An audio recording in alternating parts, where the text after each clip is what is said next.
All righty. It is day 2. Or should we say 1B? No, 1B, not day 2 yet. I'm thinking in my mind, Vic. 1B. Yes, but the bottom line is this is the second day that we are live streaming a day 1, day 1B, live at the Reserve on YouTube. Thank you so much for joining. Vic, it says it all right there. It's our 4-year anniversary celebration.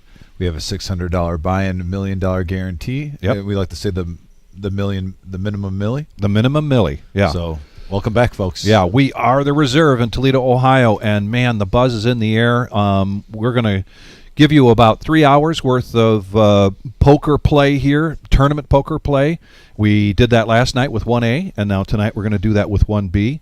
We saw some really good play from folks. You can go to the reserve.com, reservepoker.com, and you can also go to our Facebook page, and you'll see so far through the 2 flights who the names are. Oh, look at that. Oh, wow. All right. Look at that. There we go. The all-knowing eye in the sky. Robert Enright in there. We know Bob Enright from our live stream. By the way, we got to, before we go through this, props to Jose.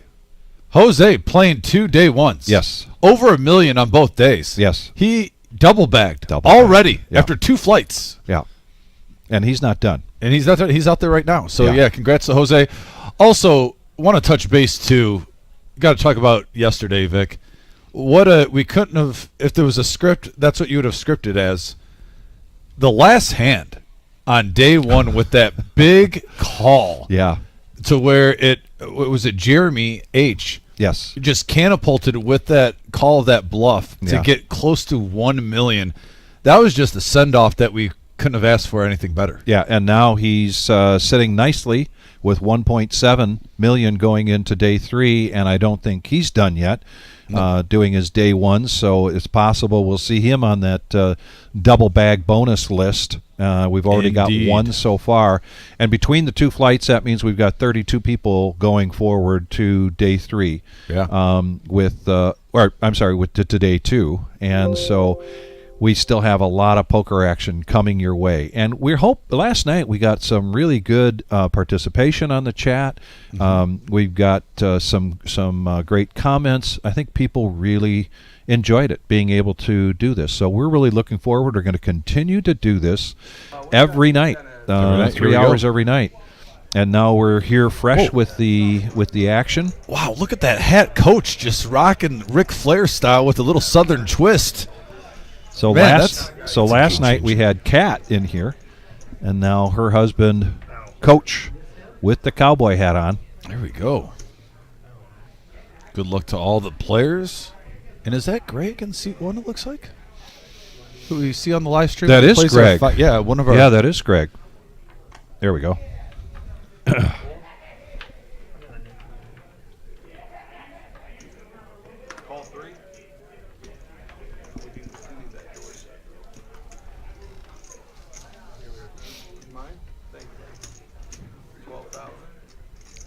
One of our...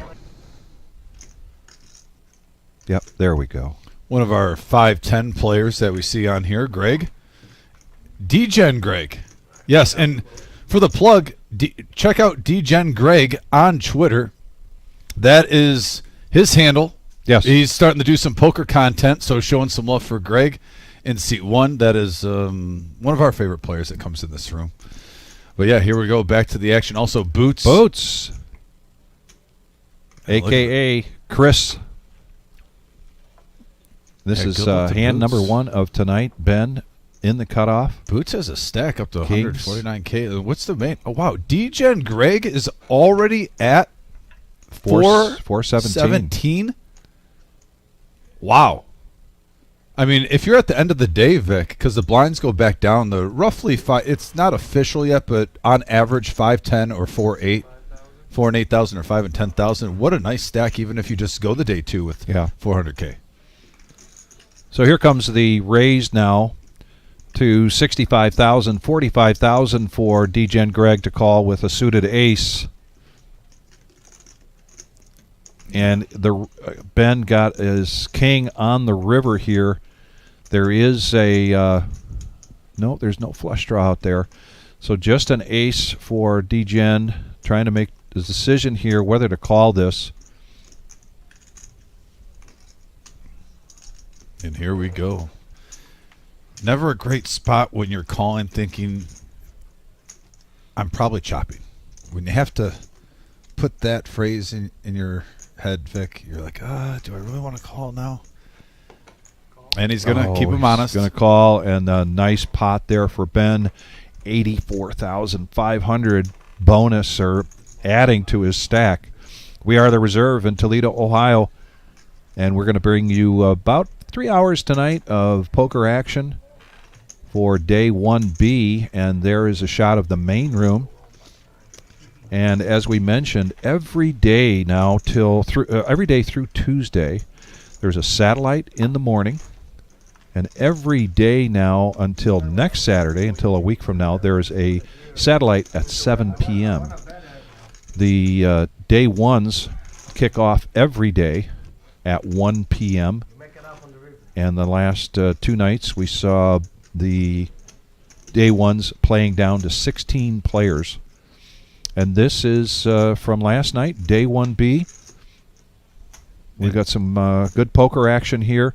Pretty soon up in the right-hand corner, we will have the total number of entries and how many are left. And again, this is just a feature table. And we've got some, tough situation here now for Anthony. He's just 2 more hands away from the big blind. The blinds are at 15 and 3. He's got 5 big blinds, and he's going to let that go. It looks like he thought about that suited king. Yeah, we saw some trouble in paradise yesterday with a couple low stacks already today. Greg and Marta. We have 2 Gregs at the table. We got DJ and Greg, and then just regular Greg. Of course, the DJ has the most money currently. So now we got heads up between Kenny and Ben. We have a king high board and 2 pair for Ben. Gets a huge piece of it. Checks it over. Ben fires. Small bet, inviting, but nothing for Kenny. Next hand. Big Papa in the house on the message board. Hello, hello. If you're tuning in, Hey, Big Papa. feel free to join. Yesterday we did a rare Friday live stream. Yeah. Today, it's our normal Saturday. Normal Just Saturday. Tournament mode. Yeah. That's it. And we will go, I said, close to 3 hours. Last night was just a little bit less than that. But our objective each night is to give you just about 3 hours of poker action here at the Reserve in Toledo. Under the gun, Anthony, he's going to have to pass on, I think, on this 9-3. The blind is coming his way. In the meantime, Coach gets Jack 10, and it looks like he is going to just call this. Boots being patient, as you're supposed to be at this level. And now here comes DJ and Greg. Greg likes position. Greg is all about poker strategy. He does a podcast around poker and talks quite a bit about strategies. Love seeing him on here. Of the players that we see, I would hold him in a kind of maybe not a upper echelon of playing, but certainly an upper echelon of utilizing poker strategy and working at his game on a regular basis, and also helping other people to do just the same. He's going to bet out 5K. A little continuation bet. Takes it down. Ace high was the best hand currently. Nice hand, Coach, keeping him honest with the Jack 10 offsuit. Marta back on the live stream. We've seen her multiple times. Good Yes, luck we to her. have. From Fort Wayne, Indiana. Yeah, from Fort Wayne, and yet Marta is pretty much in the building, I would say, 3 nights a week, perhaps more. She does like our Saturdays, so when we are back to a regular schedule, the Saturday tournaments are pretty big, whether it's the 30K in a day or the 10K. and she enjoys being in those bigger tournaments.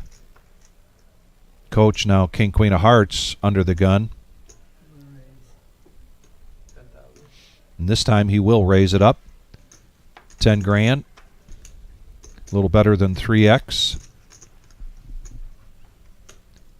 No takers so far. Back around. Oh, Anthony.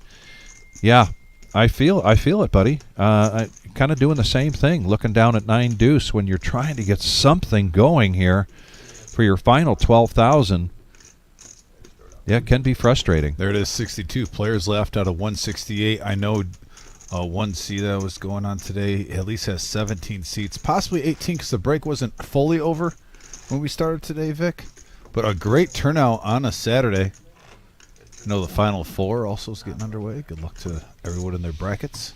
So, Dom, I didn't get here too early, but I got here early enough. I sat with a number of our traveling dealers so that when we do see a traveling dealer come in to sit in the box here on the live stream feature table, we can at least talk intelligently about their name and where they're from.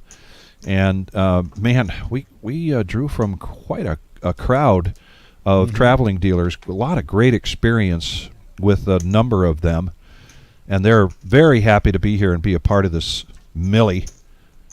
Also, you saw the text today from Marissa. Yep. Already players from Tennessee, New York, all over the nation coming to the reserve to get their chance at $250,000, at least $200K. We got a pot brewing here now. Ben with pocket eights just limps in. Boots raises to 8,000. Here comes the 3-bet with the ace queen for DGen Greg. And now the price of poker is, and Marta lets go of the ace jack of spades in the button. Didn't even think about it. No, she really didn't. Ben now, pocket eights. And he's coming along with your favorite hand. And Boots now says, okay, I'm priced in. Here I come. Yeah, 3 players, 66K in the middle. The power of Boots. And, ooh, top pair for Boots and a set of 8s for Ben. Big hand alert. And Boots doesn't even second guess. No, I think he picked up a read there, without a doubt. Over the DGen Greg.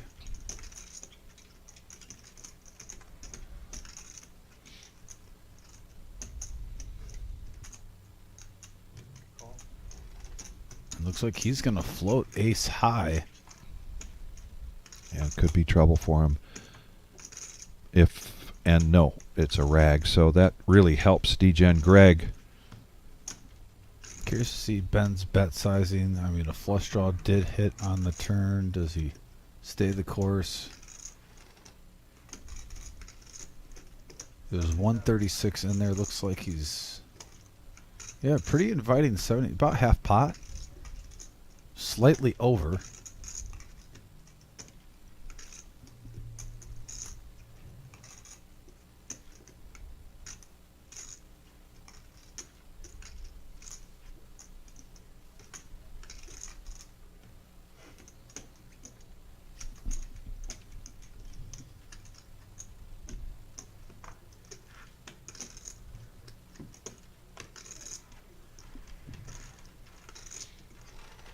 And Dom's favorite hand, pocket eights, takes down a nice pot there.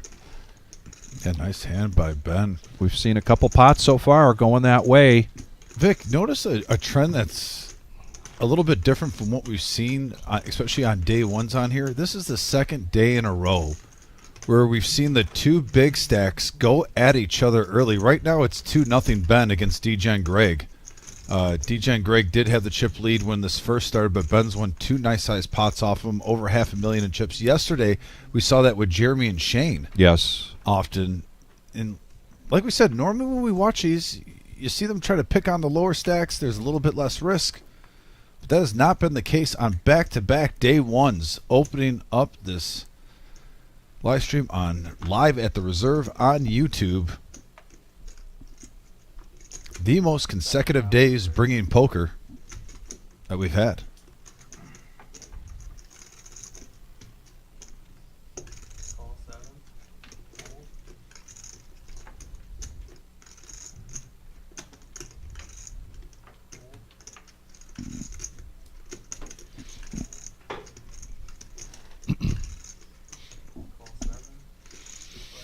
All right, now we got three-way action here. 24K in the middle. Greg had raised this up a little bit better than 2X. Kenny coming with 5s, and he now flops an open-ender. Couple of spades out there, and he's the only one with a spade. And Kenny's going to push all in here. Great flop for him, and if he could see the other cards, he'd think, man, this is a fantastic flop. This is the right time to put it all in, even if somebody calls me with some other draw, spade draw. At least he's giving himself a good piece of it. Yeah, Ben's got a small piece of this. Unfortunately, he's got 2 clubs instead of 2 spades. So he's not going to come along, and my guess would be that D-Gen Greg is going to let go of this pretty quickly, and he does. That's a big hand for Kenny, who was just at 52. Now he's up to 69.5. Right now you really want to try to be over that 100K mark in chips. Flight Day 1B, this is a $600 buy-in. You start with 50,000 in chips. When you go to the table, you have the option of a add-on for 10,000. So basically, everybody's starting here with 60,000 in chips. That puts our total chips in play right now right at around 10 million. I was going to do the math on it, but we've got Big Papa sitting at home twiddling his thumbs. I think maybe he can help out with some of that math once in a while.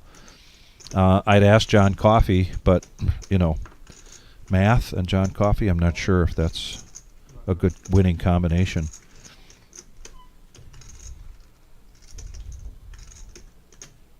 He knows which end of a tape measure to use. I know that for sure. He usually hands me the dumb end, he says. Well, Anthony here is going to press his luck. He's been patient. Got ace-queen offsuit. And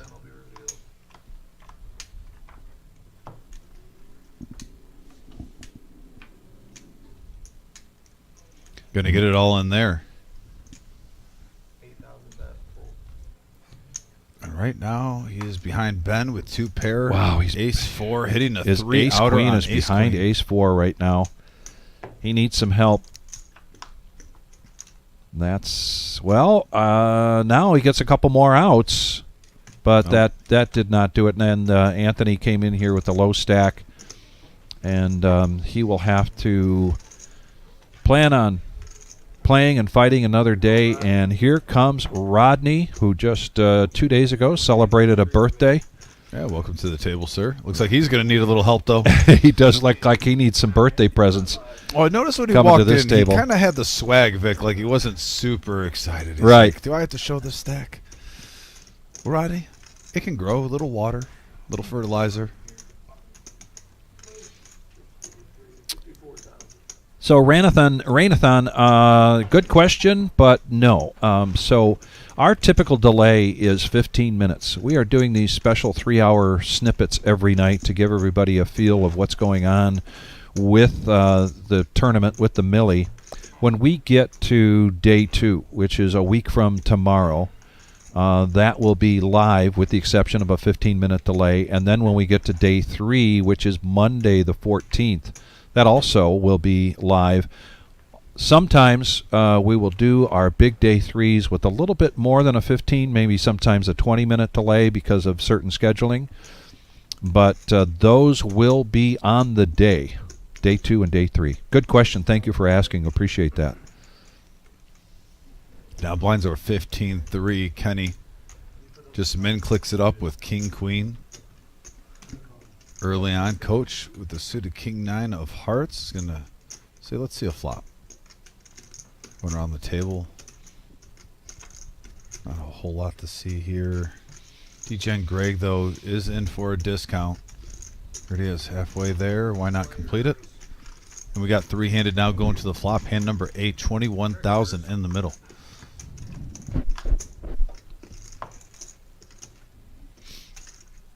And now look at coach. The nut flush draw. Yeah, almost looked like a miss for everybody then, but nope. That's the flush draw. And the nut, as you say, the nut flush draw for Coach. A bet from Kenny, kind of a feeler bet, and a call. I thought Coach might try a semi-bluff there I and take thought it so, down too. now, and if he gets called, so be it. But he does hit a 3-outer. When I say 3-outer, I mean he obviously had more outs with the flush, but he didn't hit the flush. He actually hit the 9. Another 9 now.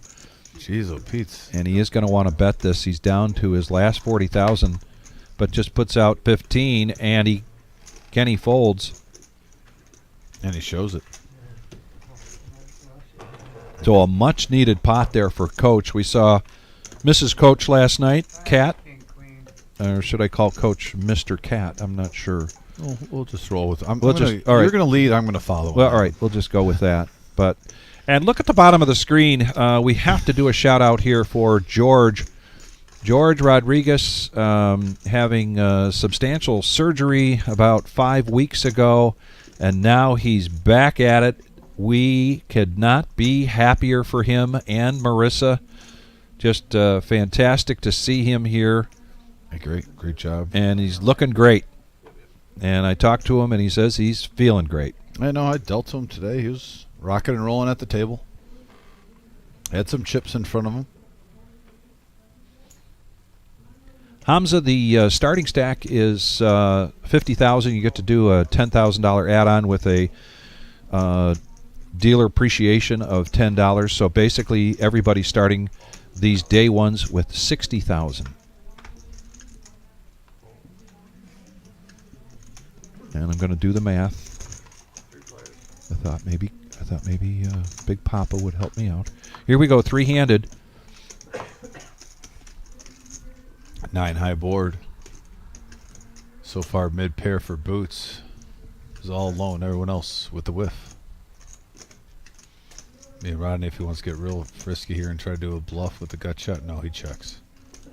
Yeah, Boots in position. Everyone wants to act like they're allergic to the flop. Throws out 6,000. Why not? Rodney get a little sticky with it. Oh, my. I was about to say, can you imagine if an 8 would come and Boots would get 2 pair and Rodney would hit the gut shot? That would be an action card, but it's a queen of clubs. Check, check. Free card. This might go check, check to showdown. Rodney is going to take a poke at it, though. Let's see if it's a big enough bet. And it is. Oh, 10 and high. a much-needed pot there for our birthday gentleman, Rodney. Nice hand. So, yes, $60,000 starting stack with 168 players in this particular flight means that there are 10 million in play. So right now, the average chip stack, right around 100,000. Boots probably right there at that average.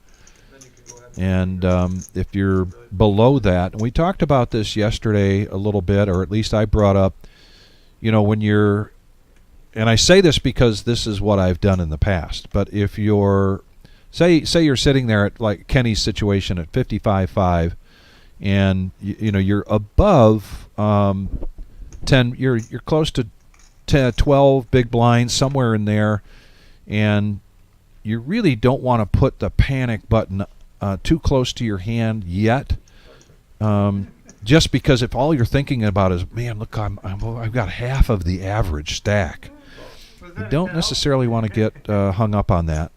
Still something to be aware of, particularly when you're up against some of these bigger stacks.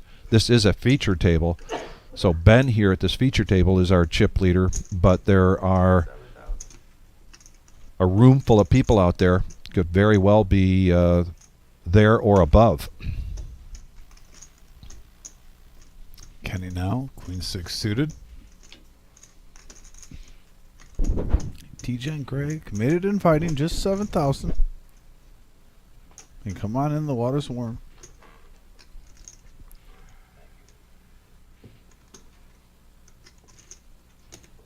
Ben's going to see a flop with his ace, and we're going to go heads up now.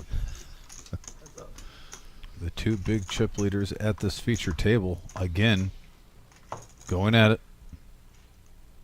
7 high board.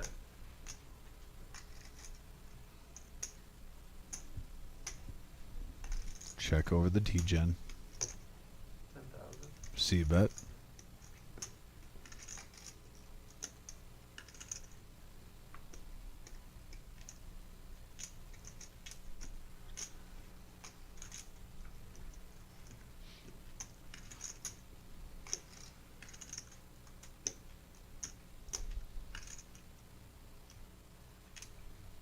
Ben's got a game face on right now. He really does. And Eye of the tiger. he is behaving like a sticky player here at this feature table. He thinks about it a long time, but lets it go. And a nice play there by Greg. We saw this last night, Dom. We had players at the opposite end of the tables between Jeremy H. And not Jeremy Betas, but to his right. And they just seem to be, going back and forth at it. And I'm surprised. I'm not surprised, but I'm intrigued by how many times you will see at a certain table that you're playing at, and suddenly two players kind of lock in on each other. Mm-hmm. And you can tell that there's some pride being. Competitive juices flowing. The competitive juices are flowing. Nothing really to get you excited here. Jack 6, King 4 suited. The clean diaper. Ace 4 for Boots now. He's going to bump it up to 8K. 59 players left.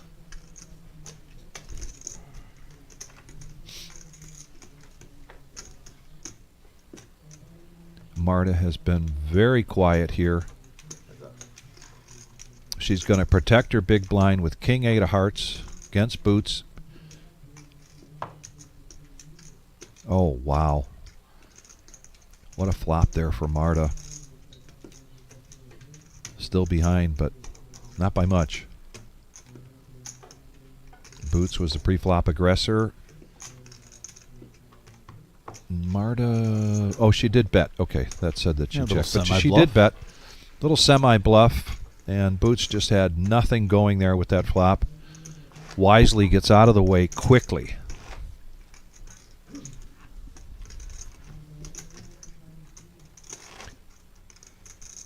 Encourage you now. We've got a number of people joining us for tonight's Day 1B. We're going to be here for a few hours giving you some action from the $1 million prize pool guarantee tournament here in Toledo, Ohio. Go to thereservepoker.com and you can check out our full schedule. When I say full schedule, I mean we've got some morning satellites. We've got night satellites. And every day through the 12th, we've got a Day 1 at 1 p.m. Ben now, first hand of the feature table, picked up kings, and now he's got queens. The ladies. On the table. Yesterday we were coming out with aces and queens and jacks left and right. King Jack was popping up often. Today, not many huge hands so far. The night is young. What do you say, Victor? We haven't seen like a true cooler pre-flop. Or just two hands that are flipping that players are not folding, like a jacks versus ace king. Whatnot in the pockets, build it up really big early.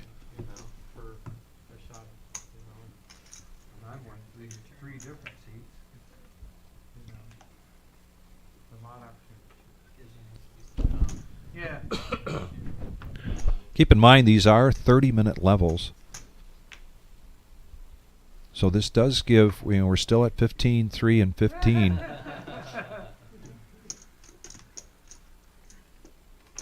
So there's a lot of play, and we get a lot of great feedback from the players that come to play this big tournament at the amount of play they get. For the buy-in, Greg now, he is down to 10 big blinds, and he's going to push it all in with pocket sixes. Rodney also, this is one of the few stacks he doesn't have to risk all his chips against. Right. Seeing Queen Jack. He'd still need, close to half of his stack, and he's in the small blind, so he's going to let it go. Coach lets it go with the Queen 3. And so Greg staying alive here. Inches his way up now to 12 big blinds. Another thing to mention when you come for the day ones, we do have a hot dog truck out there, and they plan on being here every day. Yesterday was a little windy and chilly, but they stuck it out today. They brought their tent with a little heater to help stay warm. Very convenient, and they do a good job.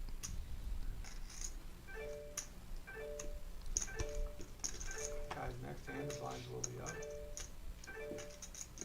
2,000, 4,000. Next hand. Marta, this is definitely in her wheelhouse. She's got Queen 10 suited, and she's in the cutoff, so she's going to raise this up to 6,000 after nobody called, and it goes all the way back to the big blind. Yeah, chip leader. And 2 clubs here for the chip leader, Ace 3. It's always weird when you see a min click when the chip leader's in the big blind. Their range can be so wide. Yes. It's hard to really put them on a hand, but not a bad flop for Marta. Gets an open ender. Initial aggressor. I gotta 15. believe she likes it. Yeah, she's going to bet 11. Yeah. Bet and gets rid of it quickly. So there's enough of that.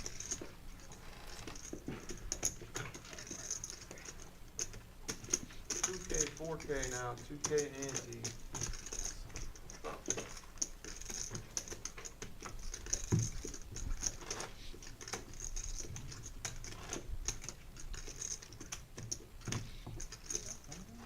And if you're coming in this week and you haven't been to the reserve in a little while, for the Millie, we took out the wall and took out the desk by the security so we could add tables, and it has worked out fantastic because we utilize those tables that are closer to the front of the room for our satellite, 7 p.m. satellite. And the nice thing about those tables, those are the exact tables and felts and chairs that you will see in our new location coming to you soon. But they have cup holders in them, very comfortable chairs, and I love this new felt that we've got. It just looks so sharp. Heads up action here. Boots checks his option in the big blind. Battle of the blinds. 10-9 versus 9-3. And it continues to check it, and you can see why, but Boots now going to get the check mark here, hitting a 3 on the river. And good timing for Boots because a bet comes out of $4,000, and Boots makes the call and adds $10,000 to his stack. Over 100K in front of him. So if you recall, not too long ago, probably about a month ago, a little more than that, we were very excited to have Boots coming back to us. He was overseas for a year, serving in the military, and so happy to see him back. He was so excited, but he was also excited that it had worked out, that he came back just in time to play in some tournaments and get his gears back, brush off the dust of his poker game, and I'll tell you about that in a little bit. But now he's here for the Millie, and I think we might see him every day.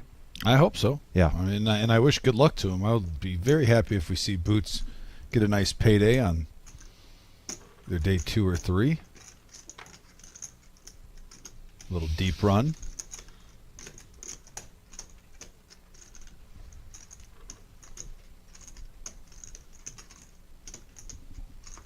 Rodney now 10-6.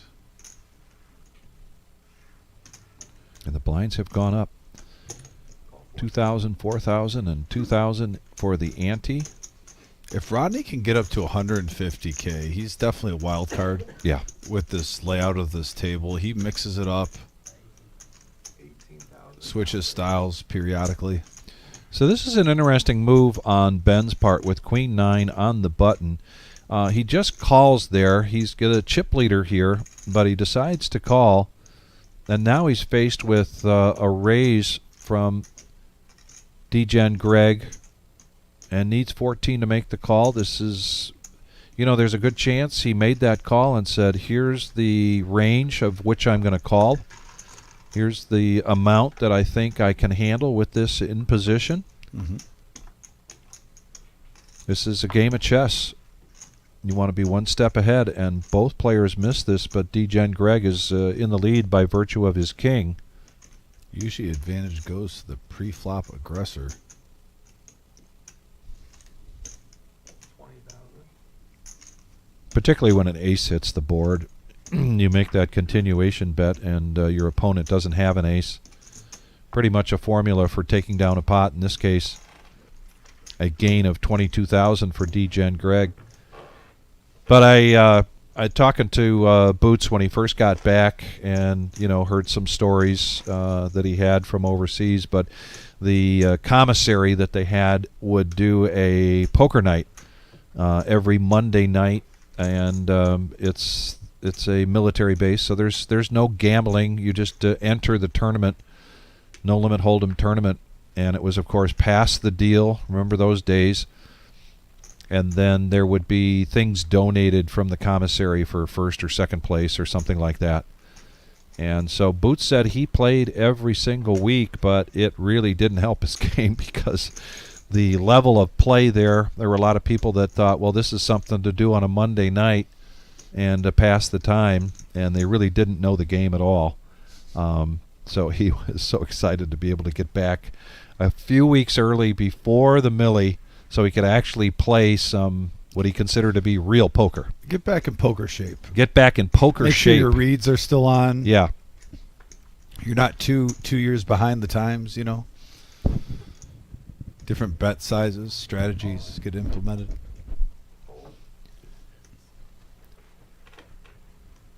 And there's an all-in from Greg to the Greg, and low stack Greg makes big stack Greg fold.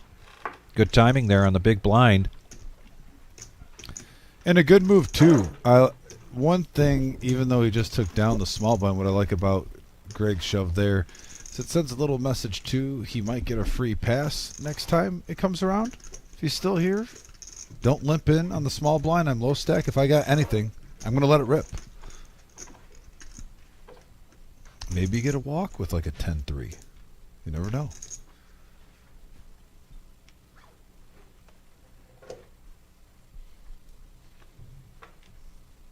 Up at the right-hand corner, you can see that we're now down to 55 players. Top 10% from each flight move on to day 2.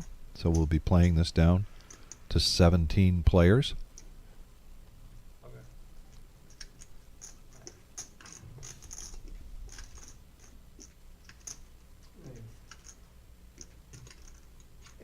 Oh, there we go, Boots. Boots is watching now. He told me last night, he says, yeah, I want to be able to watch tomorrow night. I want to, hone into my game. So, yeah, he's correcting me on a few things. The USO, got some top 6, got gift cards. I'm imagining, Boots, you got a number of gift cards. Shout out to the USO, providing great service to our service members around the world.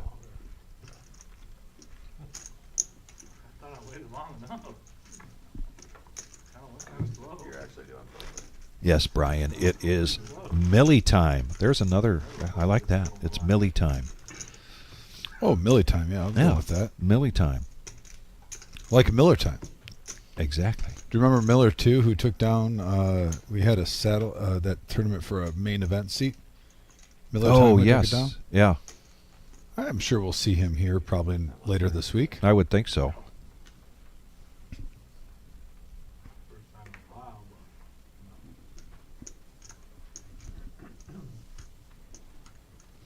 And yeah, speaking of service, we will once again be talking about our Salute to Service that we have every year. Right around the 4th of July, we'll pick a date that is either before or after the 4th of July, do it around that time frame.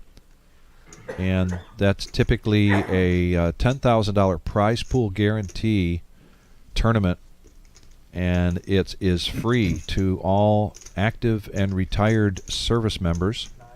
All they have to do is provide their service ID, and we do the rest. We raise the money for that prize pool, and then we have a great organization that's service to the service members, TAPS, and fundraise for that group. And it's the most special day of our year here, our Salute to Service. Once again, Boots was overseas at the time last year, didn't get to play in it, so hopefully he'll be keeping his boots on the ground here. Sorry about that pun. And be able to play in it again, play it this year. And so, Rain, I noticed you said something about your sons. That's something that we really rely on, word of mouth as well as our advertising, but try to get the word out to let people know that if they have service members in their family, whether they're active or retired, and doesn't matter how far they have to drive to come here to the reserve to play in a great poker tournament. And the great thing about it is you sit down for free. There are rebuys in a certain period if you bust out. But the atmosphere is terrific, and we like to tell even completely inexperienced players to come in and play because of the great atmosphere and the camaraderie that they feel. So help us out there. Help us spread that word. As I said, usually right around the 4th of July, and we'll have more of that information coming on. Right now we're so focused on our Millie.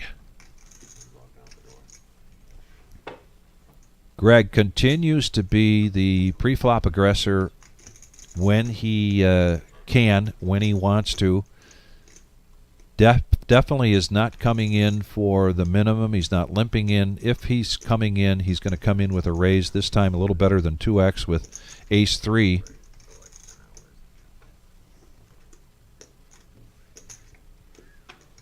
And we saw this situation last night with Jeremy H. But he was getting starting hands, and anywhere from ace king, ace queen to 10-jack suited to suited connectors, and he was playing them. He was raising with them. He was getting paid off a decent amount of the time too. And then he was getting paid off, and as it turns out, he finished up with $1.7 million. You know, Vic, I think we need to rewind, though, too, while we say that. It's only fair, though. A lot of him getting paid off was his style pre-flop, though. He was putting the pressure on even when he was getting those folds and being relentless early on. And we were mentioning it earlier, too. You could tell he was frustrating the table. Yes. Pre-flop. Yeah. And he was taking down some small pots that just build up some frustration. And then you finally saw some players just like, all right, I'm going to take my last Alamo stand. Enough is enough. Yeah, exactly. But the cards kept coming for him. Yeah, so, and speaking of which, here, Ben now, the chip leader at this feature table, waking up to ace-king, and he's going to raise this up to 12,000, 3x. He was under the gun. Vic, won't you say that what he did yesterday, too, is thinking about the long game, not the short game? Yes. Like, you don't mind if you're not getting a little bit of value sometimes if you're getting folds pre-flop. You're setting it up. And luckily, the poker gods granted you with some good cards, not just for a half an hour. It kept continuing. And, yeah, it was a fun stream yesterday, and it was fun to watch Jeremy. So Coach is going to make this call with pocket sevens from the big blind. Classic race here. And here comes the flop. And sevens hold. That's a nice flop for sevens for the most part. He's going to check it. Here comes the continuation bet with the ace-king. Let's see if Coach can figure out where he's at. Coach, a tough competitor.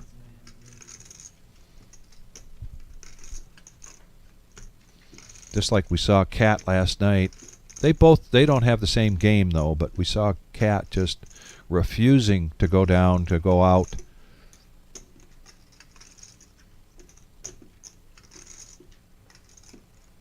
Coach has to figure out. Did Ben come in with a bigger pocket pair, or does he have ace-king, ace-queen?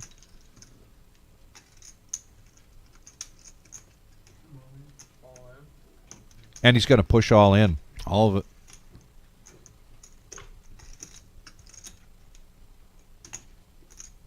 Coach with the proper read right now. He's getting it in good.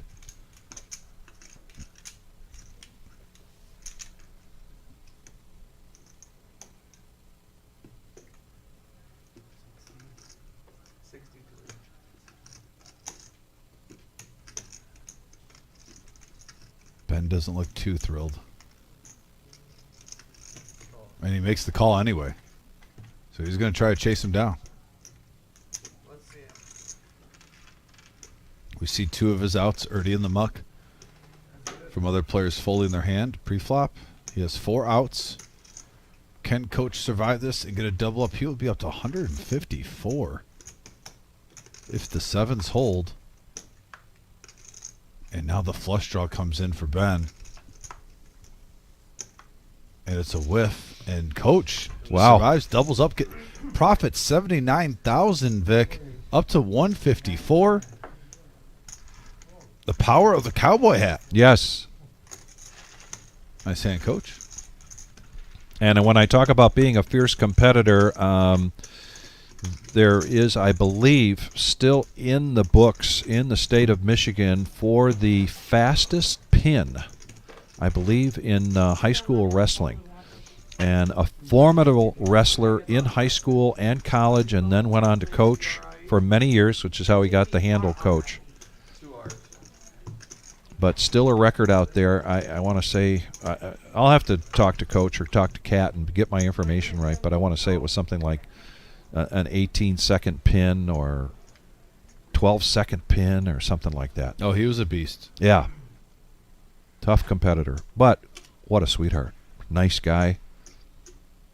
You might be the first person to ever call Coach a sweetheart other than Kat. I'm realizing I'd never have said that to his face, and I got to remember to write that down. Yeah. Let Coach know you think he's a sweetheart. I would love to see that reaction. And do it when I'm around, please. I want to see that reaction. He would look so confused because he wouldn't even expect it from you out of all people. Vic, what? Speaking of sweethearts, though, Sherry coming in to round this table off of 9, and she's coming in with 147,000, so she is just above the average chip stack right now. Well, if you want aggression at the table, you got it now. Yeah. Sherry, I love when she's playing these tournament live streams. She kind of has a cash feel at times when she plays tournament. Loves putting on the pressure. And she's made some really deep runs. She has. On this live stream, live at the Reserve on YouTube. Some of our bigger tournaments. And we have a 7-high board now. And King High currently still in the lead, Vic.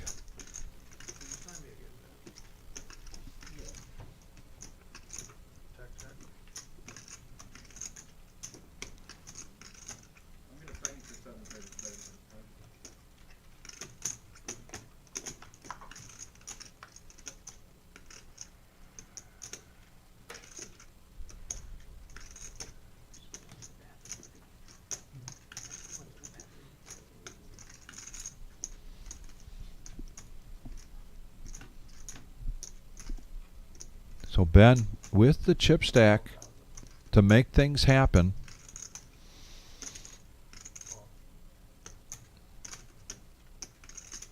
checks around, and Greg is going to try to make things happen. And look at this, Ben making the call. Rodney with the flush draw, and Rodney hits it. Runner, nothing funner. And what a time for Rodney to be in a hand with Ben and Greg when it looks like these two are kind of going at it on a regular basis. Does the third party, though, slow them down where the bluff and choose don't take an effect? That's the question. Yeah. 1 check so far. Do we get another? Check. Yes. If I'm Rodney, I'm just logging it. You got half the pot in front of you. Now, granted, 15 nobody has anything to call him with unless Right. they're looking deep down in their soul, thinking this is an absolute bluff. Yeah, he's going to take this down, but Yeah, he's not you've got gonna to get assume paid. if you're Rodney, you've got to assume in that spot you're doing backflips in your head because you think, okay, I hit my spade, but there's a great chance that one of those two guys hit their straight. Now, he's itching with that hit, Vic. He's just shy of 100K. Yeah. You really want to try to get around 150 right now, if able. We're going to be getting into that blind level, Vic, where it's kind of curious the dynamic. And there is the purple-hatted double bag bonus. Jose, The lone double bag so far. but yeah, we're going to see with this dynamic here with the 37,000, 41.5, some of these stacks here. We're going to see some shoves in the very near future. You at least want to be around 100K right now, if able. Not just thinking about surviving, but making a splash on day 2.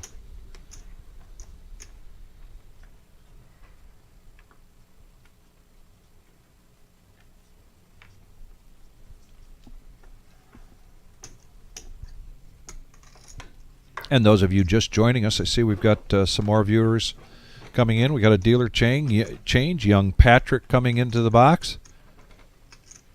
We are the reserve in Toledo, Ohio. Day 1B. The second flight.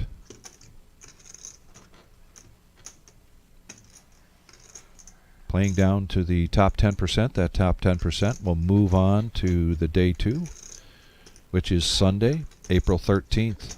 10% from that, or the top 10, will go on to day 3, which is Monday the 14th. And we are going to be here bringing you poker action, tournament poker action, every night, with the exception of, every night.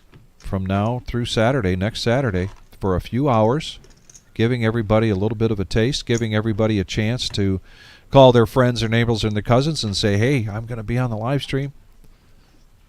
Check it out. And then we will go live, 15-minute delay on Sunday the 13th for the day 2, and live on Monday the 14th. I like it. And we're going to be here until we crown a champion, $200,000 first place guarantee. Pundits, experts are putting the over-under that around 235.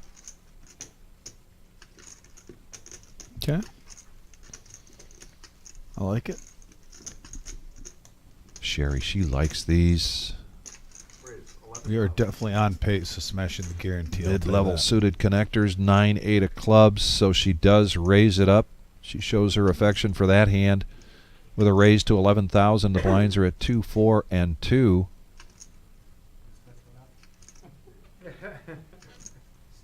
After Rodney had limped in with a suited ace. Boots lets it go and like holds it. His hands in place like he just wanted to play. He wasn't ready. It's like, okay. Sherry picks that up. Nice hand. Oh, wow. It's always nice when you can steal with just 9 high. Yes, indeed.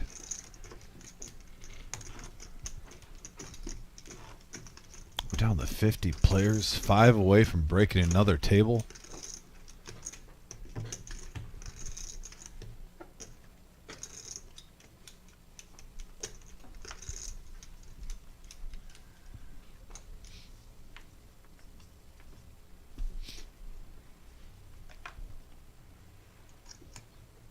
Marta now.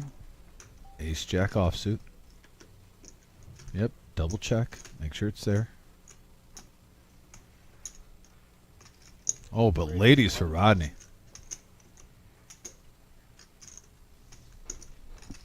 Early position here for Rodney. Does he do a 3x3 bet type of move or push all in? Where the blinds are at right now, 2, 4, and 2, Yeah. where it's 8,000 around. I know earlier on when you have a little bit more time to wait for hands, Vic, you might just want to get a little bit more aggressive with some big pairs to isolate, but right now I would try to get value and see flops. Just hope you run good. I like this bet sizing from Rodney at 26. It's very inviting with ace-jack. You got to hope the ladies hold. Accumulate some chips. Greg low stack faced with temptation. It's so nice to see a jack-9 suited, but he lets go also. 15,000 here for Marta call. Better than 10% of her remaining stack. She has logged a number of hours with some of these local players like Rodney and Sherry and Boots. She's familiar with their style of play. Nice fold. Shows And the he ladies. shows the queens. Rodney still north of 100K now. Playing some good poker since we've seen him at this feature table.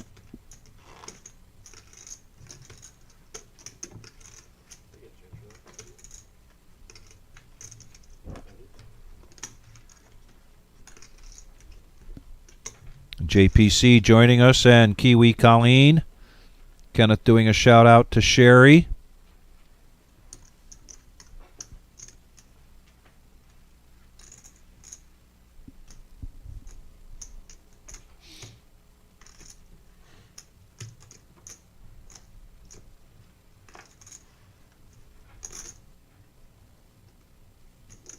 And now Coach.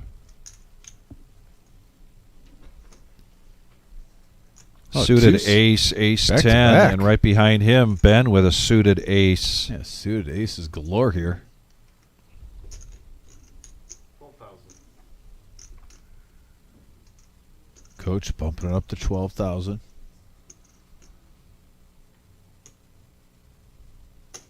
It's always so tempting when you can draw to the nuts with the suited ace, Vic. Yeah.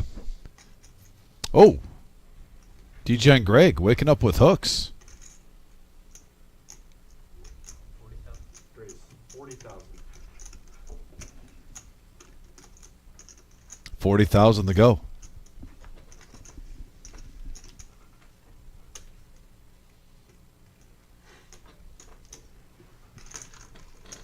Folds around back to Coach.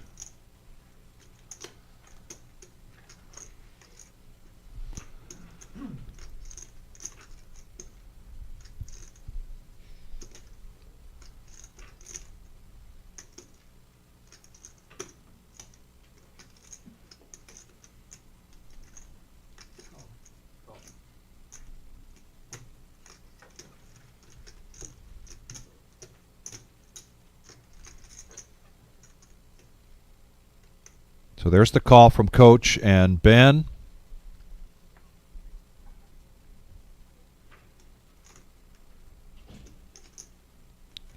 After seeing a raise and a 3-bet, and then a call on the 3-bet. Now, granted, he is the chip leader here at this feature table. Let's see if he wants to do a little gamble here.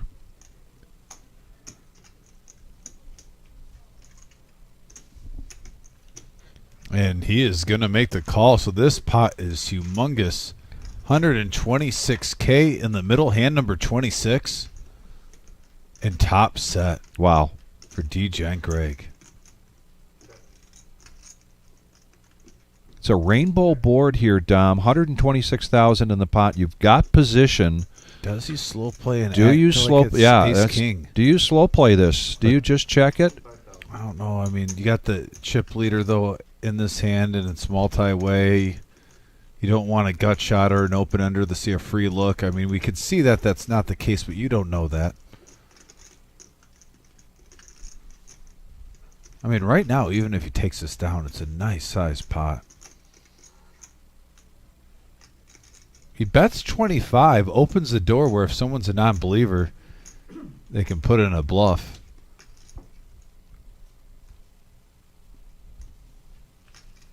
It was right around about a fifth of the pot originally. Yeah, and it goes in the muck, and DJ Greg takes down an 86K profit. Nice hand for him. So just a reminder, this is day 1B. This is a pre-recorded from last night, and we were commentating on the pre-recorded from Thursday night. And so when we do that, we don't require the players to leave their cell phones, their smartwatches, and their earbuds at the door. I saw a question about somebody having a phone, and you will see that when we do this now. Every night we'll bring you a few hours of poker action, and then we will have live action on Sunday the 13th for our day 2, 10% from each of these flights between now and the 12th going to day 2. It's going to be a big room full of poker players on that Sunday, week from tomorrow. Then you will see, when we're doing a feature and final table here, that we'll go back to requiring people not having their phones. And I see Leanne coming on because as long as Miles is not out there, she's going to root for Sherry. I don't blame you. Leanne, thanks for joining us.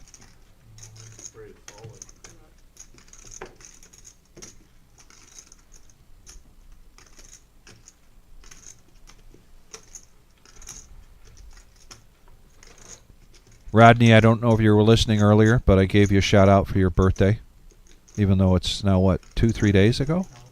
You know, some people celebrate birthday weeks, birthday weekends.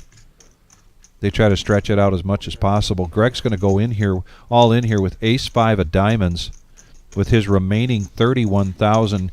Coach has now built his, keeps his stack pretty much about where he was when he came in. And he is going to make the call with the king-queen. He sees this, I think, as a desperation shove.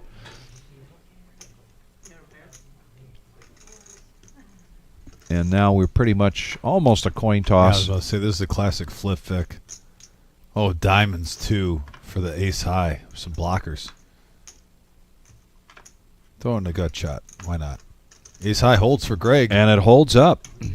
And that's a big one. Now he's up to 68K. Has some life. So the chips are being passed around the table. A lot of the low stacks, though, surviving. Haven't seen any eliminations recently. They're fighting. Leanne says Alice is cheering for Sherry, too. I got to tell you, Leanne, I think baby Alice has now become my favorite viewer of the live stream here. Wow. Over Kiwi Colleen? Baby Alice. What, she's... I mean, it is a baby.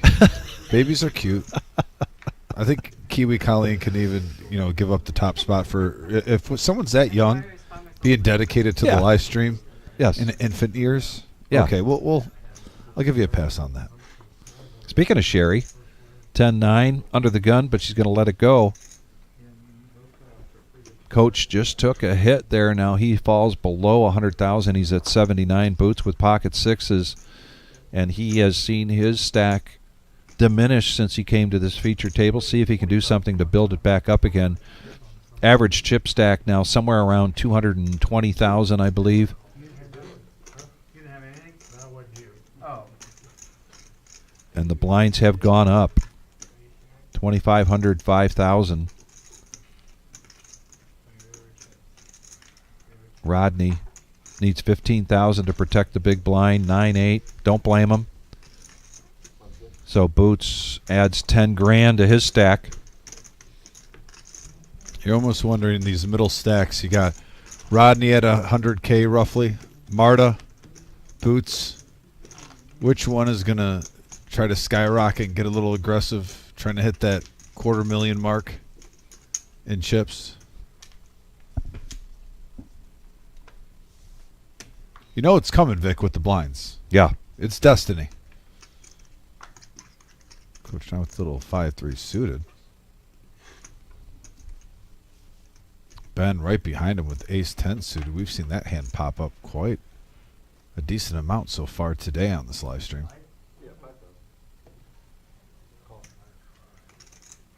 And just a call. And this is deja vu, where Ben limps in with a higher echelon hand, and then Greg, boom, big hand, pocket kings. Going to raise it up to 16,000. Kenny at some point knows he's going to have to make a move here down to 33,000. DJ Greg has the goods right now. And Marta, the Cowboys. Marta might be just slightly card dead more than Rodney has been. This is going to be a no thank you very much from Sherry. And again, the two chip leaders going at it. Yes.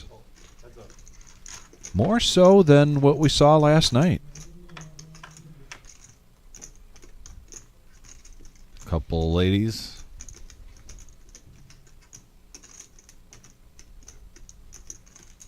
Check.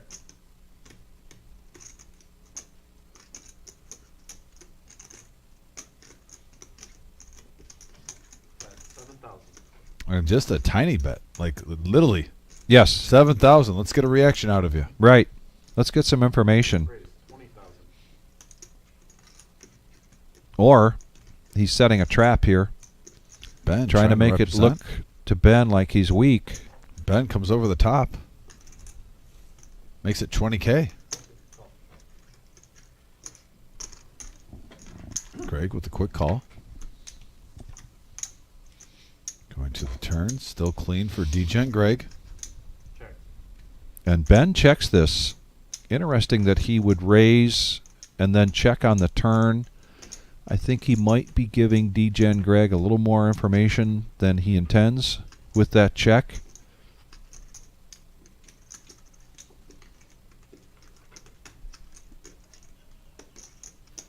Oh, and Greg is going to check and a free card on the river. All these freebies. Check. You know, with all those freebies, Vic, the only thing I can think of that's even more free is subscribing to Live at the Reserve on YouTube. Absolutely.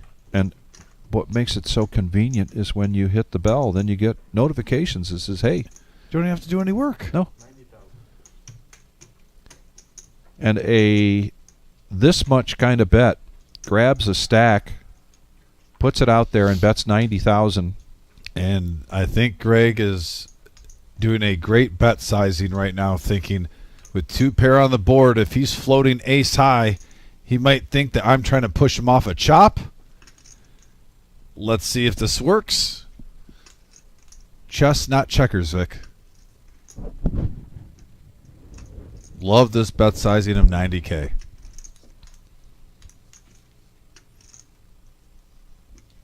It's really role reversal from earlier. Yes. When we saw the set of kings get hit when this live stream first started with Ben on Greg, where he had there was a pair out there with an ace and a king, and he was going to play two pair with the king kicker.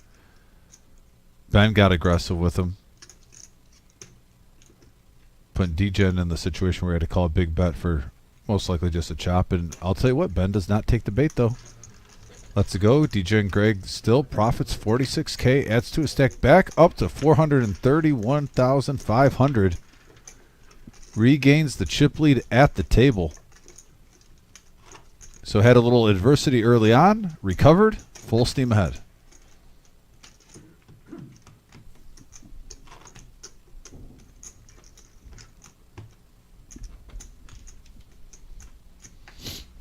And Philip coming on saying that he played at coach's table some time back. And the comment is he's fun. Yeah, here's the thing with Coach. You know, very competitive and successful high school and college wrestling career, then going on to be a very successful wrestling coach and very competitive, but a no-nonsense kind of guy. And he does bring some great levity to the table. It's enjoyable to have him at the table when you're playing with him. Philip, I agree with you very much.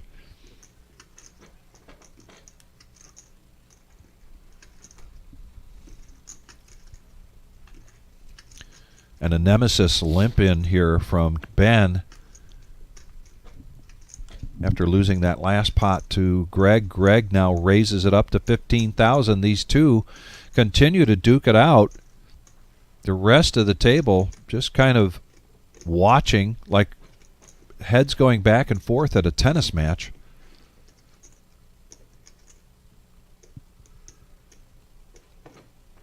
Coach wisely in the big blind isn't going to stick around with the 3-4 of hearts. Ben makes the call. So heads up action. And once again, this is going to come down to aggression. No aggression there. Check, check. And there's the ace. There's the ace for Greg. But look what it does for Ben. Gives him the nut flush draw, Vic, and a gut shot to Broadway. That is the definition of an action card. These two are just a match made in heaven. And back-to-back action cards, 2-pair Wow. for DJ Greg and the Man. flush. Now, he did a double whammy. He hit the straight and the flush. Yeah. Pick one. It's a winning hand for Ben. Wow. 40,000.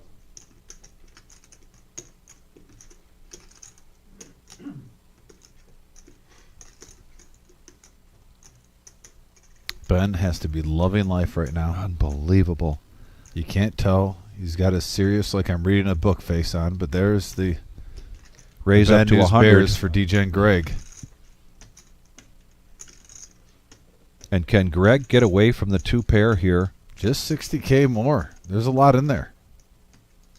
Or if Greg thinks this is kind of a move from Ben, will he then go over the top of the 100,000? Vic, That could spell disaster for Greg. Vic, I think when someone has ace-10 in the hand, you get a little action hungry right now. I think the radar is off. You just made it 40K. There's that much in the pot, and he's just raising 60K. I don't think he's... I don't know. These two have been going at it so much. Something when ace-10's involved, Vic. You just get a little action Well, hungry. I was thinking more about the personal aspect of it. Oh, I don't know. I mean, 2-pair is not a monster on this board. No, I mean, I know. This is a tough spot for DJ and Greg. You don't want to be a call station and a payoff wizard. You have to be thinking, why didn't I just check possibly with the flush and straight hitting? Does he have a 4? Does he have a full house? I mean, literally straight, full house, flush, all out there. You always hear stories about this at the VFW where 2-pair gets you in trouble when you're talking to Lou and Norm. Drinking $2 Oh, Captain boy, Morgan's. and he does make the call. Yep. And great news there for Ben. And another story for Lou and Norman at the VFW Hall Yeah. where 2-pair got him in trouble. And now the fortunes change a little bit. Ben, I think he was the leader before. He's going to regain the chip lead here at this feature Oh, yeah. table. The Reserve Poker Club in Toledo, Ohio, $1 million prize pool guarantee. Started on April 3rd. We're going till April 14th. And every night we're going to bring you some poker action. Vic, what a weird situation here where we have a bunch of chip stacks. People are needing double ups for a while now, like Kenny and Greg and others at the table. But you're almost forced to sit on the sidelines because you have two dancing partners and they have way more chips than everyone else. They are hogging the dance floor without a doubt. I mean, DJ and Greg and Ben are basically saying one of us is going to be one of the chip leaders going in the day 2 from this flight, and everyone else can just watch. That's the vibe I'm getting on this live stream so far. I just noticed Ben shaking his head. Does Ben think he left some money on the table? Did he? You think he would have gotten another 20,000 on that? To justify this, though, I got to say that, and for the record, by the way, Ben, I think, is a great spirited, nice guy. But Ben, when I was dealing, I can hear everything. He lost like a small pot early on my down. Yeah. And for a half an hour, he didn't let it go, yet he caught like a gut shot or a set. I forget. He won a big pot just a couple of hands later. But then when I went to the next table, he was going to his friend complaining about the small pot. So I'm not going to put any stock if he's shaking his head. I think he could win 300K, but then if he loses 30K in another pot, he's going to dwell on the 30K. That's my vibe. I'm not saying it's a fact. All right. But I'm going to call it how I see it. Well, we see that time and time And again. Ben seems to be that guy. And, and sometimes you have that guy. Everyone knows that guy at the poker table. That's a competitive nature. Yeah, you know. But no, he's a nice guy, though. Great character, but when it comes to replaying hands in his mind, it seems like he dwells even on the small pots over the big ones a little deep. But You're trying to be a perfectionist. You're trying to get first place in Yes. $1 million guarantee. Yeah. When you're locked in, you're locked in. So I see both sides of the coin. I actually think the bet sizing was great. I think if he went any bigger, he probably would have gotten 0 there. That was a tough fold when you put it in 40 and you make it straight. And you got to think of the aspect.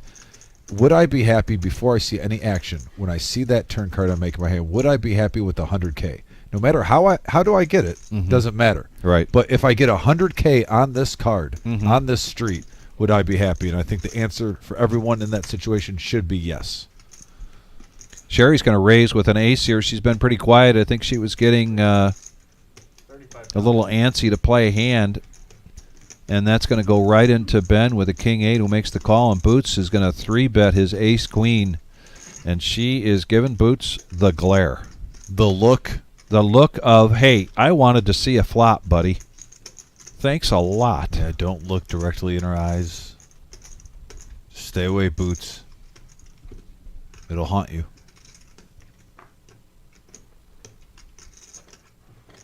I've gotten the look from Sherry when she asks for like a TV change and it goes over 3 seconds. Heaven forbid it takes 7 seconds and not 3 seconds. You'll get the look pretty fast. Speaking of the satellites, there are the tables in the front portion of our building that we put up pretty much specifically overflow from the day ones, but also specifically for our satellites. And there is the Friday night satellite group, and a number of notable players there to my left, lower Rodney, another Rodney, known him for many, many years. And there is the General Patton. I see the back of Michael Bolton in the house, too. Great gentleman. Good luck to Michael.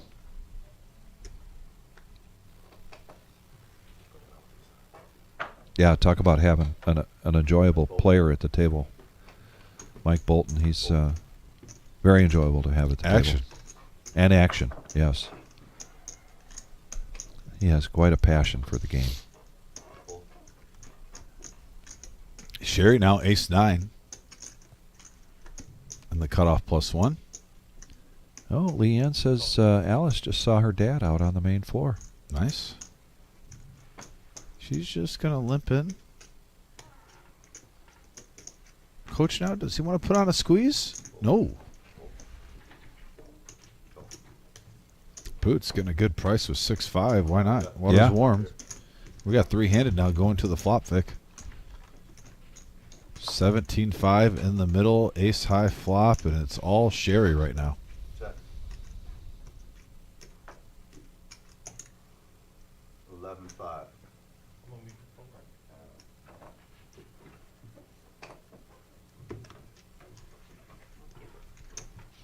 Yeah, Sherry is patient. She knows how to play this game, position. She knows how to figure out her spots. But she is very competitive, and she does not, as you were just talking about them sitting on the sidelines watching the two chip leaders go at it. Now, That will get to her because she likes to be, and she likes to drive the action. when you say patient, you mean while she plays poker, not when she asks for a television change, right? I just want to be clear on that. She's kind of, because I love Sherry, but she's kind of the stereotypical poker player to me. Where if it's away from the game, the patience isn't always there. I got to throw a rib at her. It's all out of love. If we didn't love you, we wouldn't say anything. She's on that level. I've known her for over 10 years now. It's kind of crazy to think that, but it has been over 10 years in the Toledo poker community. So I have done my homework a little bit on our traveling dealers and took some notes, went around, did some interviews. I still have some more to do. Make sure that I get this right. But this is Billy coming in to deal. Billy comes to us from, I'm sorry for the pun, but he comes from Philly. He will be going back to Philly when he's done here on the 14th. He's been dealing for 4 years. Raised 15,000. And deals at the World Series of Poker. He'll be at some point at the Golden Nugget soon. Oh. And he's got Couple of young ladies hopefully watching him. Audrey and Charlotte, if you're watching your stepdad, Billy, we are happy to have him a part of the team. A little family shout out. Yeah. And we got some aces in a row. DJ Gray going all in with ace 4. Putting on the squeeze and the pressure on Boots. Thought he was sensing weakness, but Boots actually has the goods right now. If he can find himself making a call, he'll be in a great spot here. Yeah. Oh, and he's going to let it go. Wow. Yeah, there's no reason for DJ Greg. And notice Big how move yesterday I was talking about players, Vic, showing too many hands, especially when you're playing for a big prize pool. Look at the vets right now, like DJ Greg. Yeah. He plays a lot of big tournaments. If you're giving me that respect, I'm not showing you that. Right. And sometimes some players will be like, oh, show the bluff, try yeah. to put him on tilt. No, because even if you put that one player on tilt, you're giving 3 players information at that table that you don't want that information. That won't fall for that. Yeah. So don't just think about one player. Think about the whole table, the whole dynamic. I like the no-show from DJ Greg. And playing some big stack poker right there. I'm sure Boots was probably maybe tuning in like, I wonder what he had on that hand.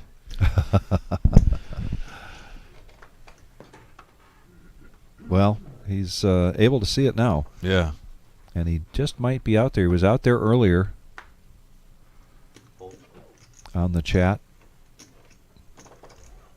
Sherry waiting in the wings with ace-queen. Ace-jack suited behind her by coach only has 60,000. Curious we might see an all-in here. Raising out. 13-5. Yeah, I think that's what's going to happen here with Coach. Might try to isolate. I don't know. It's curious if he's going to smooth call, see a flop. Call. Well, he's got 12 big blinds. We've talked about what is Yep, this is the a smooth call. watermark for panic or red flag.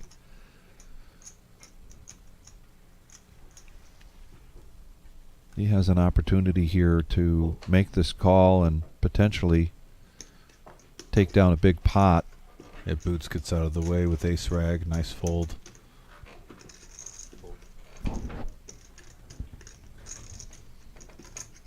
And we got heads up action now. 2 players with big aces. 37 in the middle. We got 2 players. Boots says that was the hand he was hoping to get some information on. And Sherry hits the queen. And she's going to bet it. 22,000. Yeah, at first glance, you almost wonder if you have top pair versus a flush draw, but it was hearts, not diamonds, that he needed. Fool's gold flop. That is just one of my, I guess, it doesn't really tilt me or anything, Vic, but in my mind, I'm a little frustrated when I first glance if I got suited black cards or suited red cards and I see a full red or black flop, and then I realize only one card is my suit. Like, really? I didn't flop it or at least get the flush draw? Yeah. Only one of them? Especially when you got an ace in your hand. You're just thinking, oh, give me the Jenga flop here. Come on.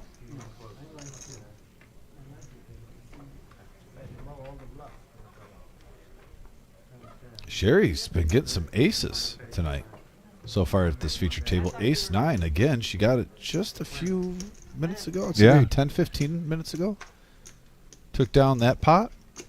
After ace queen, she's going to limp in. Ben gets rid of, a couple, 3 aces out there. Look at that.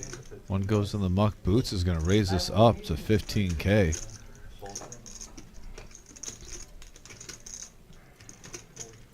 Kenny, queen 10, low stack, only 25,000 left. He's going to stay patient. He is going to stay patient. He's going to look for something better than that. Of course, now he's going to get the button next hand. He's going to be able to knit a little bit. Yeah. Maybe if it was the big blind, he would have come in, but the fact that you can fold and get another orbit Hoping for something a little bit better than queen high. Ace 9 versus ace 5 and a 5 right in the window. He would have hit top pair, though, if he would have came along. 15,000. But, yeah, boots hits the 3-outer. Sherry is not going to make it easy for you. Cherry almost beat him into the pot. Right? Queen might be a scare card. Yep, check, check. Here we go to the river. Let's see how this is bet. Oh, there's the glare from Sherry. Ace high? That glare was the don't you dare. Yeah, there is some glaring going on. Oh, and now a walk away from the table. Timeout. Until she's jacked up on Mountain Dew. I love the competitive spirit from her. It's truly good for the game. You love when you see that from players, though. Taking it serious, going for the gusto. Look at the main lobby. Some players duking it out, trying to make day 2. And Jose, now the lone double bag player over there, middle of your screen with the purple hat, and he's going to get a massage. We have masseuses here in our room. Oh, once you double bag it, Buck when and a there's half only 2 and flights. buck and a half a minute, and please be sure you tip. It's free roll massages once you get $3,000 double bag. Let's not forget that, folks. There is plenty of time to get in this. We have $60 satellites available every single night to get a ticket into a $200,000 65. Oh, I'm sorry, 65. You're right. Yep. But a $200,000 guarantee for first place, $1 million prize pool, and if you double bag, you get $3,000 for every single double bag. We have day ones going all the way for another week. It's only the first Saturday. We got them all the way through next Saturday. That's right. All in. Well, Kenny's found his all-in moment here, in position on the button with ace-jack. Rodney now, the nemesis suited. Rodney, you know Rodney better. would have loved to seen a flop with that. Not sure if, well, it looks like he's feeling like You're this young, is the Rodney. right price. He knows better than this. 25% of his remaining stack, and he's going to make the call. Oh, he's a Michigan man. He should know better than this. And another ace for, I thought that was Sherry getting another 8. No, Junko for Sherry, and 23,500, yes, get a second here for the graphics to get caught up. $2, one person And an call. ace for Ben, who also makes the call. So we've got an all-in potential side pot coming our way. Wow, I'll tell you what, And, Kenny's in great shape of getting back in this if his hand holds. And right now, clean flop for him, 10 high. Nobody hits their danglers. He's a fade. Oh, and there's an 8 for Ben. Check. 15,000. He's gonna bet 15. Try to isolate. I don't blame him.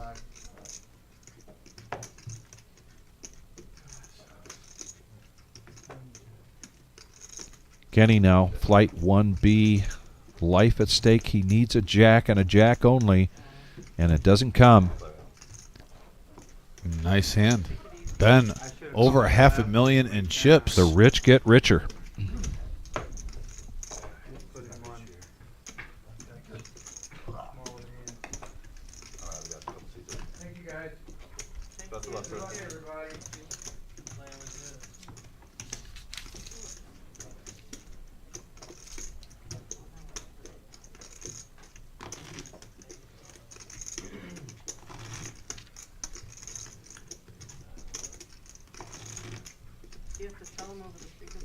I did, yeah. Yeah, good point there, Big Papa. Thank you for that. The buy-in is to Rain's question. Buy-in is $600. We have satellites. There's a satellite every night for $65. There's a satellite in the morning between now and through Tuesday, and that's a $130 satellite. Okay. Put before. It's all in, huh? Yeah, put before. Surprise guy there. And you said you got ace. Yellow at 11,000. Hold your end. T-Jen Greg mixing it up here with King 5 offsuit, making 11,000 pre-flop. Oh, coach with aces on the big blind.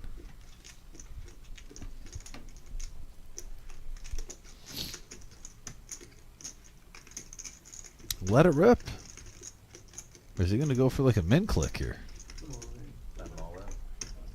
Yeah, I think right now. Yeah, he's gonna after let taking this rip. inventory, he realizes time to just shove this in. Greg might have priced himself in with the low stack being on the big blind. It's only 35.5 left. You already have 11 in there. 52,000. So, Dom, you're in this situation, and how much is going through your mind that says, you know what, if I call, I have to show. Right? If I just fold, then nobody knows that I Yeah. tried to raise with Yeah. the king five, and sure enough, he lets it go, and the coach shows the aces. That might go into effect to keep your table image. You just put a bluff on Boots Yeah. earlier on with ace 5, and he, Boots let go of the ace queen. So maybe just say, I'll sacrifice this, give it to coach. At the same time, it is tempting, though, when you have that chip stack, just to call it. It's about 10% of your stack, and if you're live, it's not a horrible price. I like the fold overall. Yeah. He could be shoving with any pair. A lot of mid pairs even have you drawing just to the king. Or you're in role reversal and it's a bigger king, and then you're just drawn to a 5. Okay. Yep. Yeah, we'll do. Gotcha. Thank you. I can pull these back now. Go on. In that case, he was drawing to 2 pair or better. Yeah. It was even worse. Right. DJ and Greg now, 4-3 suited. Takes a timeout. Said, all right, let's recalibrate. Let's not get too froggy. Right. If he was playing cash, I think he would fire right there, honestly. Just going with my gut of what I've seen. Coach now, getting a little rush. Folds around him in the small blind, picks up a suited ace 3. And he lets Ben see a cheap flop, just limps in. I'm surprised being low stack, you're not a little bit more aggressive with this. I mean, right now you can make 75. It worked out great for him, but at the same time, you have 63,000 in front of you. There's 7,500 in the pot between the blinds and Annie's. You got a suited ace blind versus blind. A lot of times you can raise and get those live cards to fold that are far less willing to put another lick in there. Even if you min clicked it, he might have folded. I think 5 Sherry's realizing now that she could put her earbuds in because we are not live, and she goes to the satchel. I think that's what she's pulled out there.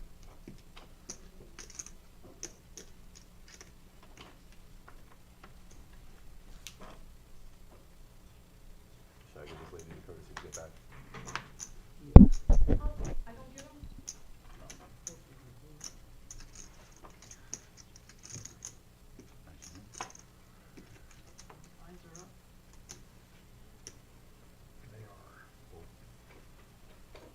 We're at 39 players, 3 away from breaking the table, being down to the final 4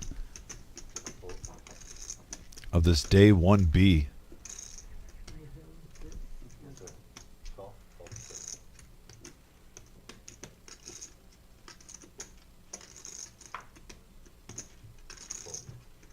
Coach in position on the button, ace 10. Just going to limp in here. Two players. Blinds at 3, 6, and 3. Action on my back. Checks. And Boots hits a 3.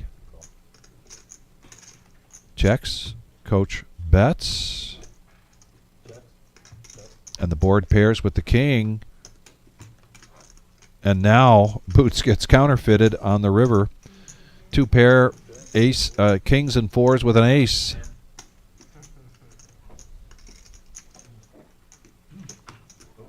And I know it's frustrating, but Boots got a smile on his face. He realizes the irony there. Some folks from out of town were asking us last night about the swag for the reserve because they see the hats, they see the shirts. Look at that far wall. Some nice looking hoodies, zip-ups, T-shirts behind the counter. We also have some backpacks and hats.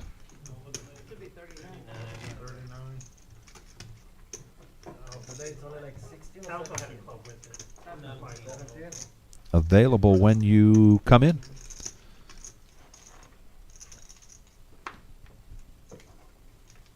And you can see up in the right-hand corner we are down to 39 players. We are playing 9-handed here at these tables during these flight day ones. However, we reserve the right, depending upon the turnout, to take those tables to 10-handed. So 3 more players here, and we'll be down to 4 tables, and we'll balance this out. Yes, get a couple fresh faces on this live stream. Coach A7.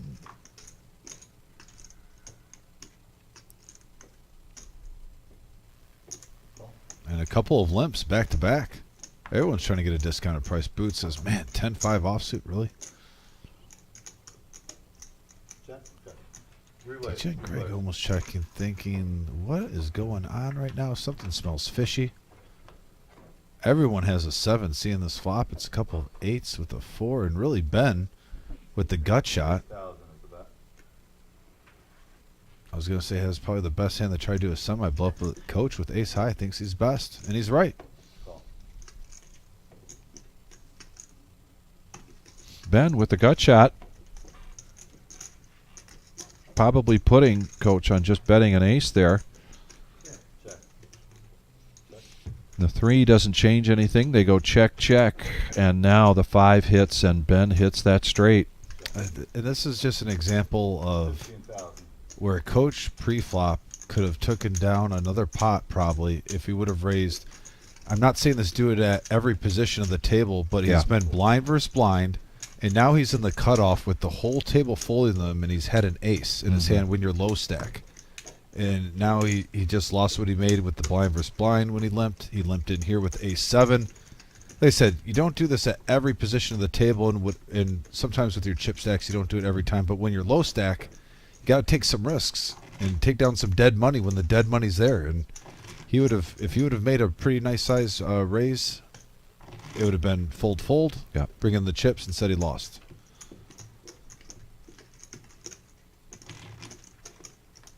I thought we were going to get Sherry. I thought maybe she might be doing some Pilates there between the hands. Just a stretch of the legs, twist of the back. Sherry brings back support. I know that she does have back issues. I've been there in my life. I know how hard it can be. And you really have to pay attention when you're playing these long sessions, and particularly if you're going to come and play 3, 4, 5 days in a row, 8 to 10, possibly 12 hours a day. You got to take care of yourself. And taking care of yourself is getting pocket kings. That's my favorite, taking care. Yes. Well, this comes from a guy who hasn't worked out in a couple of years. So take it for what it is. Ben, Queen Jack. Thinking about making sure you're honest, but no. Gets out of the way. Good decision, sir.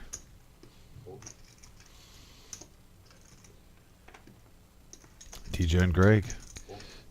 So Greg now with a chance for a double up in the big blind. And he could smooth call, but I like that fold. He's going to let it go. He's not going to get into desperation mode yet. He is still around 10 big blinds. But he's feeling that pressure. Got to get something going soon.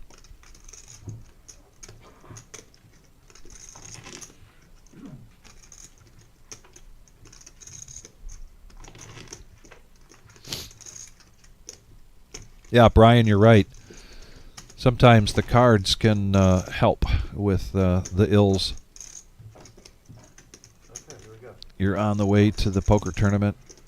The low tire light goes on. You got to stop and fill it up. You stop at the gas station. You put your card in, and then you read a sign that says, please pay inside. So now you got to go inside and pay. You got to guess how much you might need. And then you fill it up. And then you head out, and you hit every single red light on the way to the poker room. And then there's a long line. and you go to sit down to start, and it's time to get your game face on, but all of a sudden you're letting all the things in the world get to you. Well, if you sit down and get kings, suddenly all those things go away.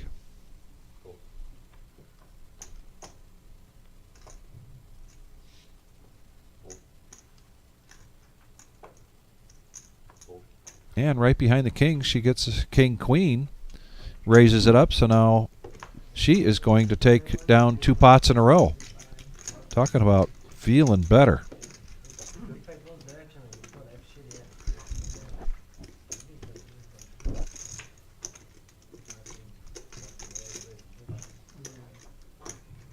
And thanks for joining us, everybody. Day 1B here at the Reserve in Toledo, Ohio.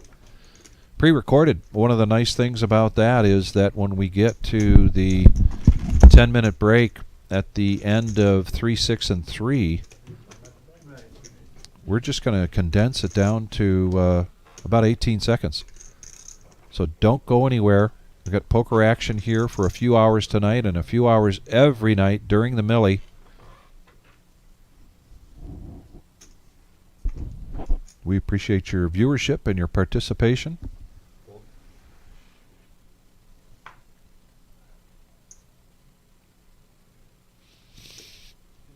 Ben's still part of the $500,000 club. 15,000.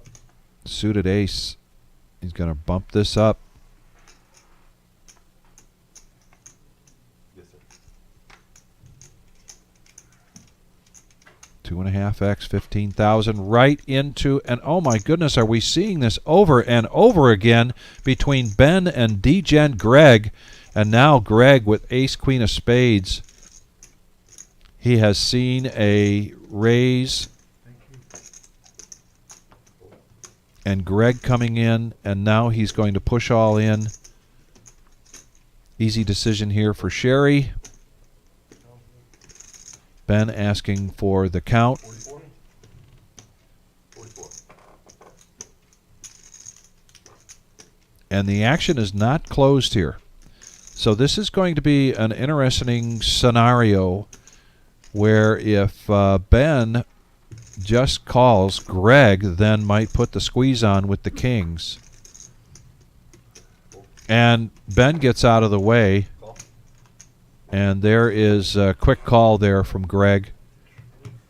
And Ben really avoided a mess right there. If he'd have called, very likely Greg would have shoved, squeezed above that, and then if Ben folds at that point, he just kind of lost all that money to the pot.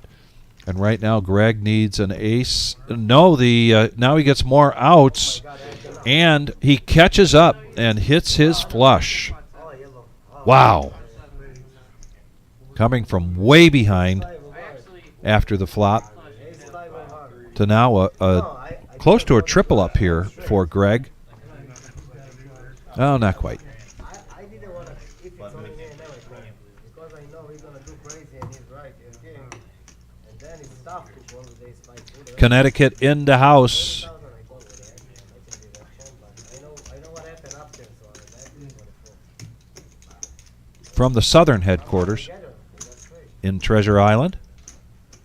Decaf. Hey, James, you got any tips for me? Go ahead. Compliments to Boots. I highly, wholeheartedly agree. Boots is a very special person. I was right. I have ace 5 suited. And yeah, Anthony, nothing funner than runner. I know when I call, you do something stupid. I knew it.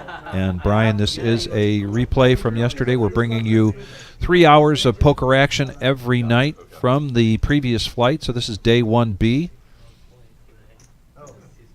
You can see 160 entrants for this flight. So 17 players are going to move on after the 16 players had moved on from day 1A. Go to thereservepoker.com and or our Facebook, and you can see what the chip counts are for the players that have made it already to day 3, as well as you'll notice that Jose is our lone double bag recipient so far. And now we've got battle of the blinds between Sherry and Coach. Sherry gets a piece. Looks like she wants to bet it right into Coach's top pair with the queen kicker.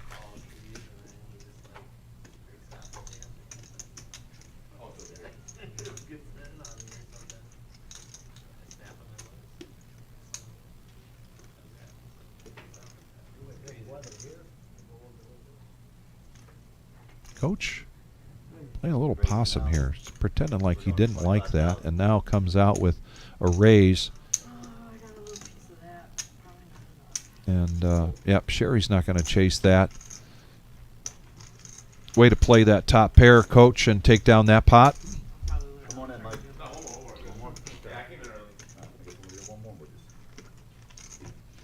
So, yes, Kiwi, this is replayed from yesterday, day 1B.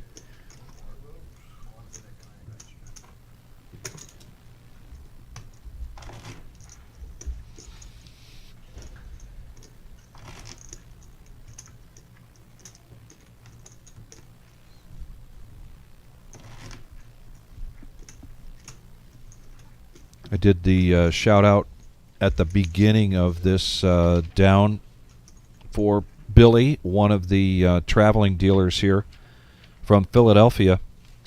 Been dealing for 4 years. Going to go home and then at some point make it over to the World Series of Poker and spend some time dealing at the Golden Nugget. And he's got shout outs to Audrey and Charlotte. We've got a number of the traveling dealers here with us during this series. Had a chance to sit down with almost all of them today and get some bios, get some background.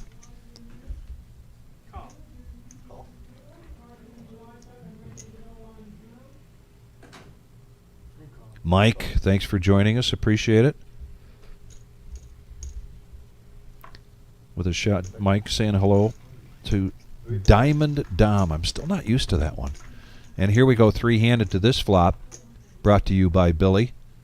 And this time Sherry's going to hit top pair. And she's got position. 18,000 in the pot, so she bets 6. I'm sorry, she bet 10.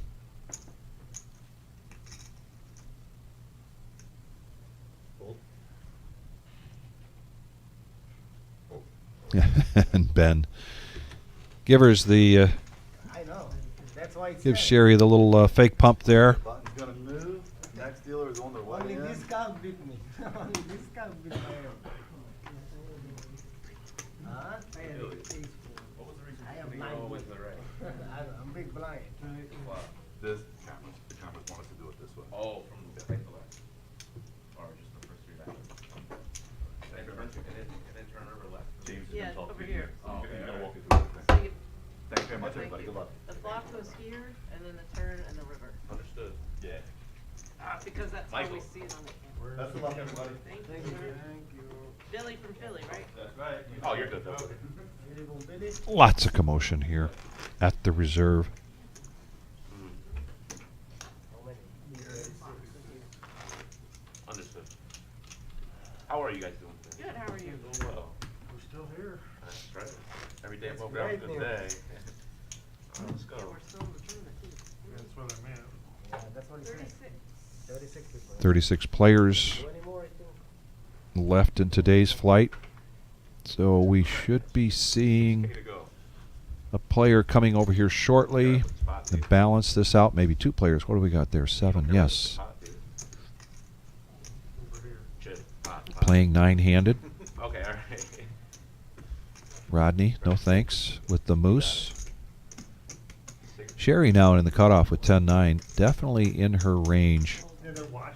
But she's going to let it go. Same 10-9 just about for Coach. Understood. And he's in position. 6K. But he lets it go. Battle of the blinds. Ben, Queen 8 of diamonds. Raise it, make it 13K. Boots looking down at Queen 7. After Ben raises it up now to 13. Don't blame you, Boots. Thank you very much.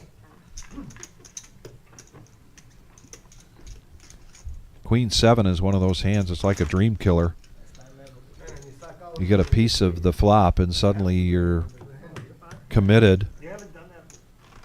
Before you know it, Your poker dreams are going up in smoke. Yeah. No, I'm not trying to steal. Oh, yeah, I know. I have a good hand. So and then- that's why, well, I have that and I had crappy cards, but that's why I pull them, like, I'm not. 6,000 to go. I'm not gonna try and suck out.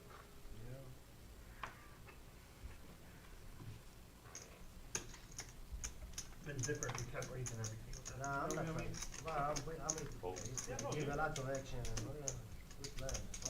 Just send me about 100 this time, we'll be fine. Nah, that's Bunch of junk this time. And you said you took like that writing. no, not now. Does that mean we're going to see some big hands in the blinds? Never Oh, know. I've had those. Well, Jack 9 for the dealer. Needs 6,000 to call, and he does. Boots, no thanks. Option here Me and you, my friend. for DGen Greg. And you're going to check it. And again, these two players going at it. That has been the theme of this feature table tonight. Check.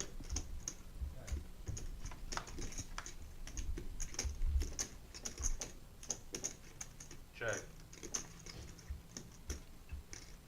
Nobody taking a stab at it yet.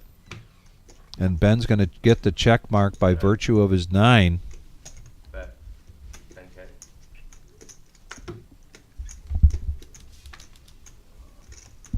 And Boots, what did you fold there? Did you fold Jack 6?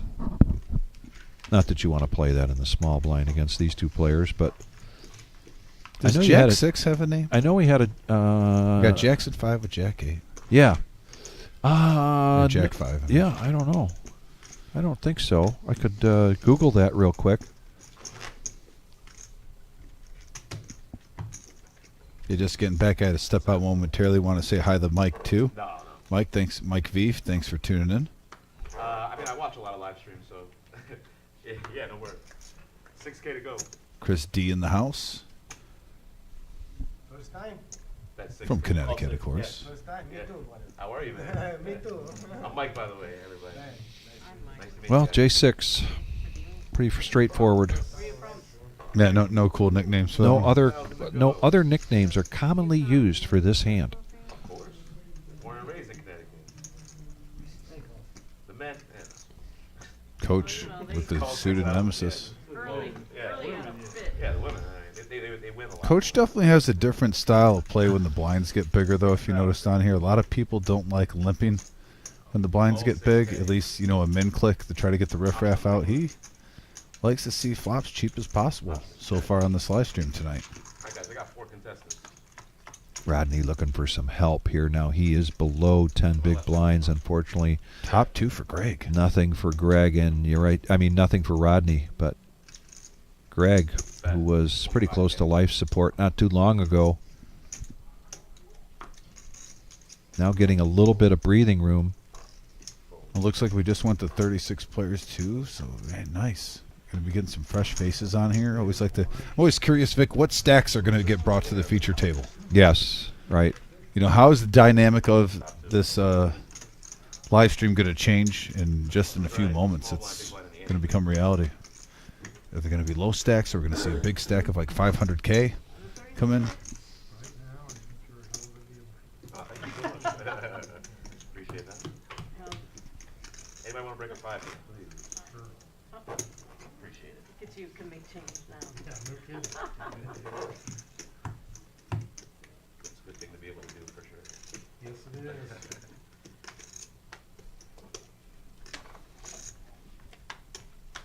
All right, guys, 6K. Sherry. to use. 10-8 offsuit. And Coach again with a suited ace behind. If this foul suit, expect a limp. Call 6K. A little predictable. And there it is. There's the limp.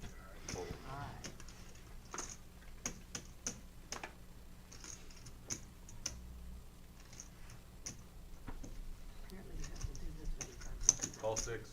Now Greg's going to be invited in. Keeping it cheap. Yeah, 6,000. Oh, And this is definitely a different dynamic than yesterday, where we're seeing some of these limp pots. Yesterday it was raise, raise, raise every single hand once the blinds got really even 25-5. Vic. We were seeing a lot of 11K. Pretty much was like the standard 12,000 pre-flop. And here we go. Limped in, three-handed, and coach flops the best of it. But Rodney, another example, just the limps. Like if he would have 2.5x'd it, I mean, he could hold, but now you're going against a flush draw against a jack 4. A hand that shouldn't even be seeing a flop. Could pay off though. Maybe he chases, maybe he misses. You get some value there. Rodney low stack now. He might shove here, Rodney. I don't put that out of his arsenal, trying to either take it down now, represent a bigger hand. He doesn't know that coach has 2 pair, or just say, you know what, I got a flush draw, I got to run pretty good. Let's try to win a big one right now and get back into it. Jeff Wilkie bringing the stack to the table. Another dangerous player on this live stream. We've seen him make some really deep runs in huge tournaments, including the Millies. Did Rodney just fold a flush draw?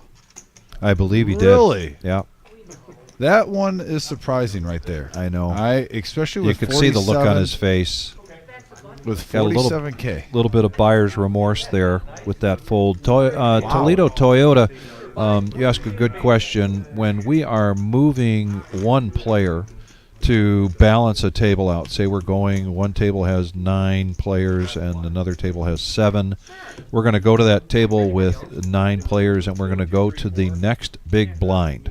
Whoever's going to be in the next big blind will move, and then we will position them as close to the big blind on that other table as we can. But that is the process we use. When we get, say, a table to break because it has, say, 4 or 5 players, and we're going to break that table and disperse them to the other remaining tables, that is something that we have in the computer system. We tell the computer we're going to break table 2. And the computer knows what tables are still available, and they know what seats. And then the computer gives us the printout, a sheet for each player. We give them that slip, and they're going to go from table 2 now to table 3. Another player is going to go to table 4. And that's how that's done. It has nothing to do with chip stacks or names or personalities. Good question, though. Thank you so much, Toyota.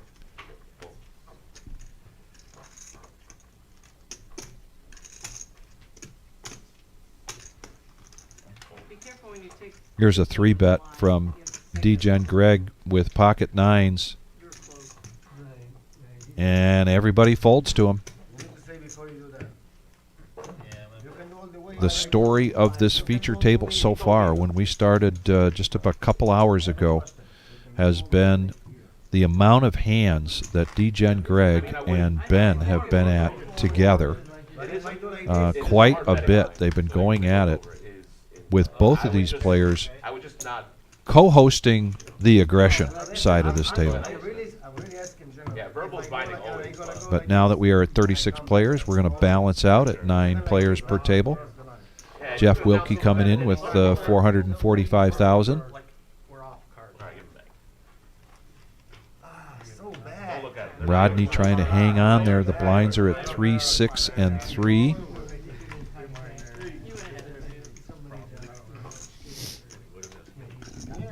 why I'm asking if I want to see what you're doing. Are So if I those do 4 that, stacks this one of here, purple or 3? 4? It's like 4 to me. that's what I would do. Some of them are pink.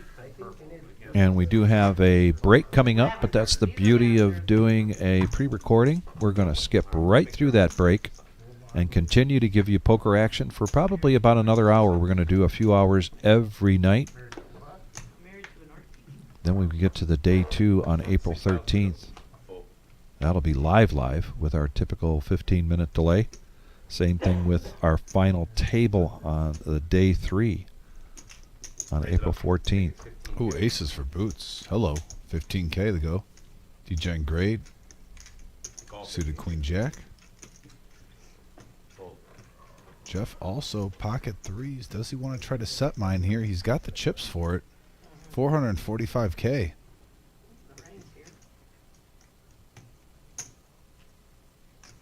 Well, we might see some fireworks here, Victory Call Cigar. 15K. All in. Rodney gonna put it in. That's why I'm just confused. You got a flush draw, just a couple hands ago that you fold, but you're gonna stick it in with king queen with a raise and 2 callers.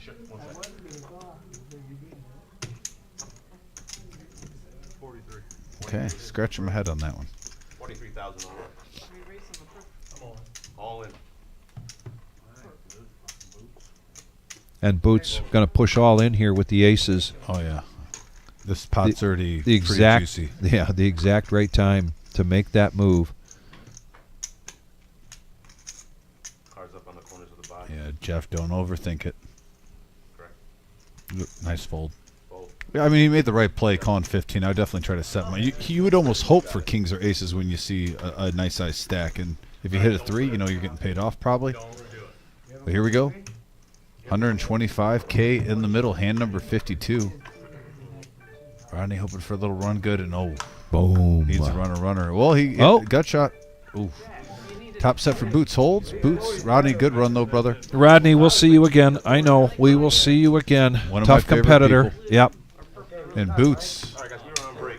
But your color. now almost up to 200K, I'll take care of it. You guys. putting on an onslaught with the comeback. And it looks like we are going to a slight break, but like I said, stick around. It's going to be quick. It's going to be fast. Vic, I know you're getting numbers. I know you're getting information. You're the encyclopedia of this place, Vic. Right now, we are on pace for well over 1 million. This is day 2 B. We got C going on right now out in the room. How is this going to change, do you think, in just even the coming day ones, what we mentioned yesterday with the $3,000 double bag bonus getting a little bit more of a factor as the day 1 flights keep adding up and more players are getting their ticket to go the day 2? Well, you know, the poker world in Toledo is a small knit world. The poker world, 400 miles around radius of Toledo, is a small world. The poker world nationally is a small world. Word gets out quickly. Mm-hmm. And there's a lot of eyes on this tournament, a lot of eyes on the reserve overall, particularly with everything that we've got coming. And so I believe that the word is getting out. People are, you know, how's it been going? This is, you know, basically the 3rd day. What's the turnout been like? Also, people are asking about the turnouts for the satellites because that becomes They've been in Flago. that's a strong indicator. And so I believe what you're asking is, does this build momentum? I think absolutely it does. I think if people take a look at the first few days, they're going to say, man, I think I need to go be a part of that. Yeah, and we're getting players from Tennessee, New York coming in today, and it's not even the 2nd week. I mean, it's just the Saturday of the first weekend, and we're getting multiple states being represented in the card room, people traveling from all over the United States. The buzz is in the air.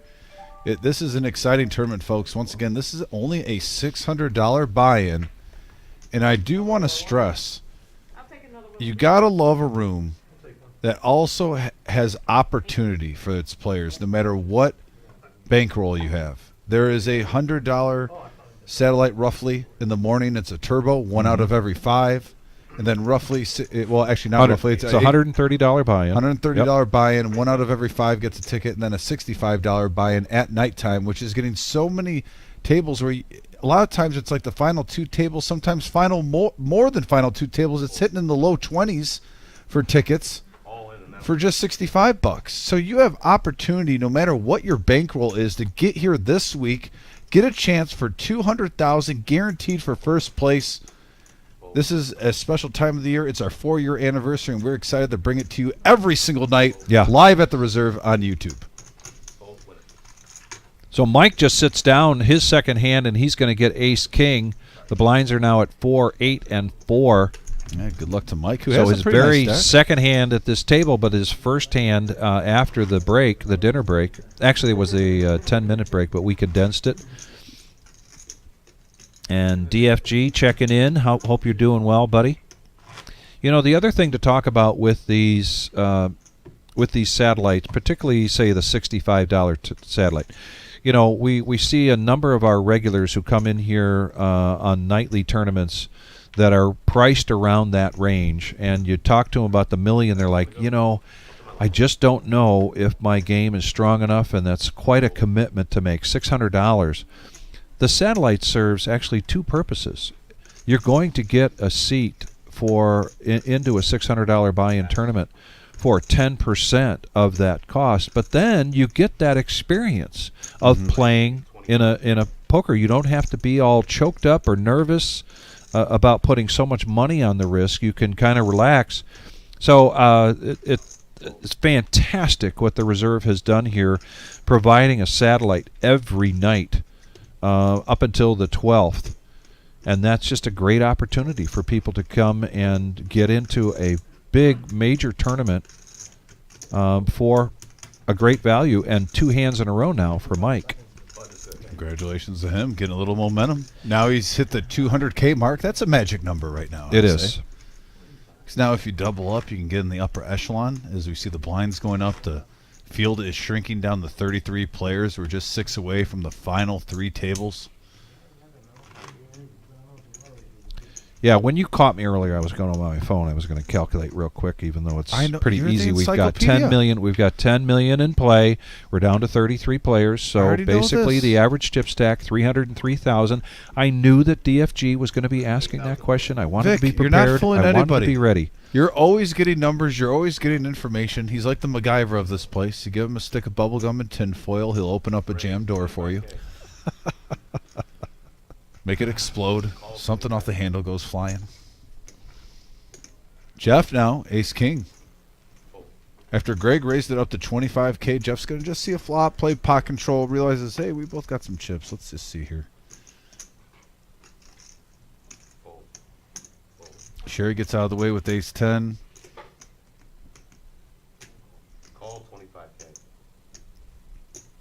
Fold.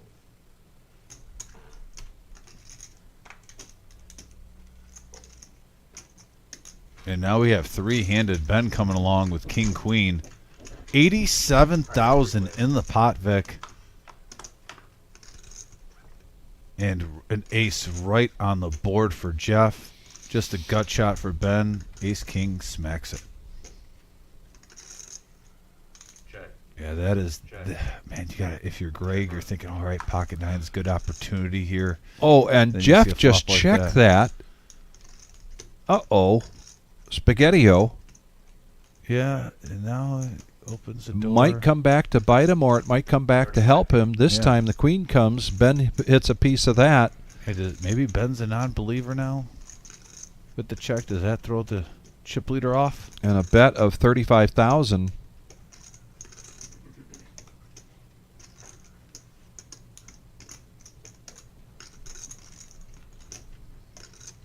It might be with chip stack size though too. You know, Jeff checking with the low stack in front of him, but thinking if the big stack fires, maybe comes over the top on the flop. It didn't work, so now he's going to fire on the turn with the straight and flush draw out there. Call 35K. I mean, Jeff's still in a commanding lead though right now. And Ben's going to call in position. Alright, guys, ready? A 10 would give a chop. Ben basically needs a queen and a queen only to take this pot down, and it's a blank. Bet. 40. Going to Value Town here. Yeah, really. Yeah. Do they got a sale right now? Buy one, get one free?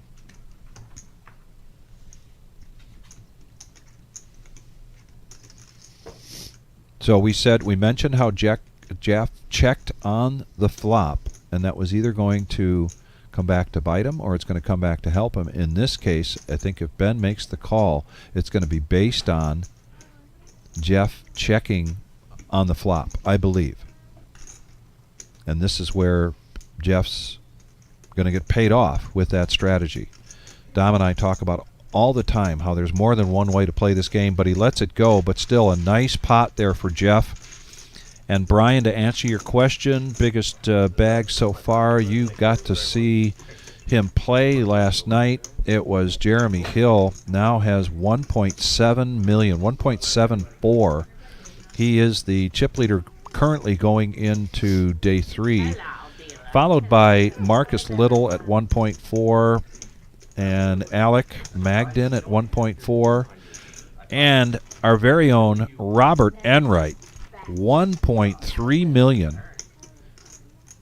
And then Jose Marino Lopez, the bag that he got to keep is 1.3 million, and he is currently our lone double bag.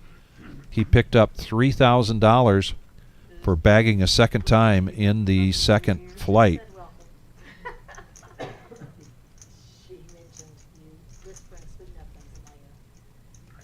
Everybody that bags is going to go to the cage after they get their chip count and initial their coupon. They're going to get $1,000 if they go back. If they go to the cage and they have bagged the second or third time or fourth or fifth time, they're going to collect $3,000. Now, Sherry, ace jack suited. Jeff limped in with the ducks, but Sherry's going to raise this up with the blinds at 4, 8, and 4 and make it 18,000. And Big hand alert. big hand alert. Boots now. Kings again.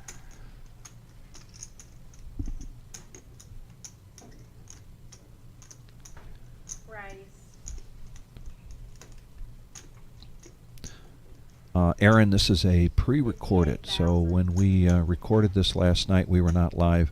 When we do that, we don't require the players to set aside their phones, their smartwatches, or their earbuds, just to give you that information.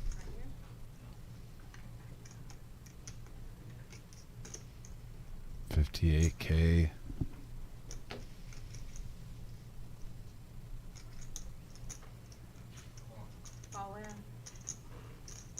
And an all-in here. Wow. We have got one heck of a hand brewing. And you're seeing 3 of the aces out there. He is running thin right now, Vic. Boots is in great shape for a double up here before we see a flop.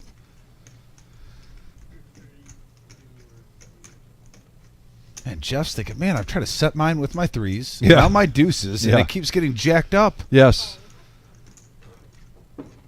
But he's sitting real pretty, though, still. I mean, Jeff has over $500,000 in chips. I love that he's attempting, though, to set mine with his little pairs and trying to win a big one.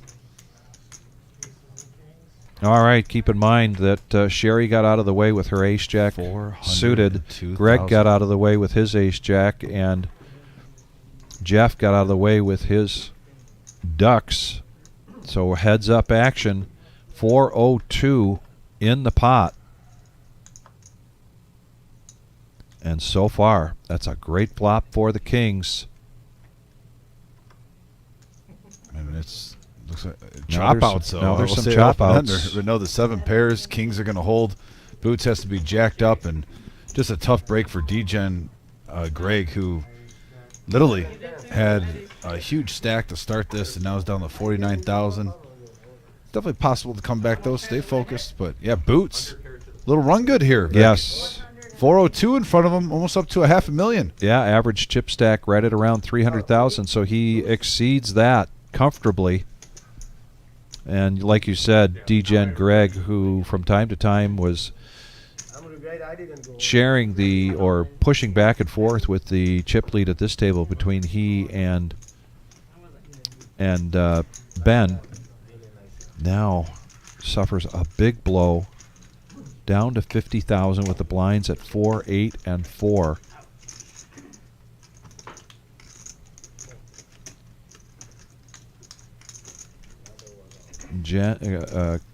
D-Gen Greg, though, he is a grinder.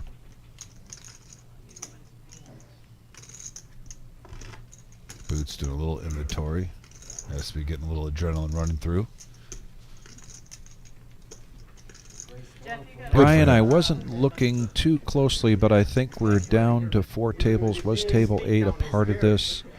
Possibly, question. But you know, 7 o'clock we started a satellite for $65, and we've been getting great turnouts. Yeah, 10 tables, Vic. I mean, Yeah. strong at nighttime. At night. And it's only the first few days of the series. I mean, you got to think when it even gets down to the nitty-gritty, like Wednesday, Thursday, Friday, those satellites are going to become huge. Yeah, they are. Don't be surprised if we get to the satellite, Vic, where 3 tables get tickets. Where you literally just have to make the final 3 tables and you're going to get a seat. And if I'm a poker player and I know I can get a ticket and only make the final 3 tables only, that's all I have to do, final 27, I'm in there. I had more to figure if I had to. Fold.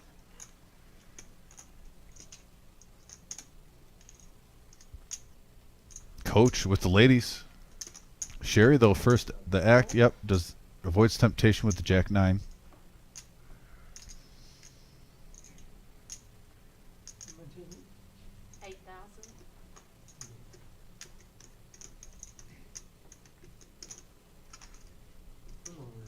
All in. And he's going all in. For 85,000.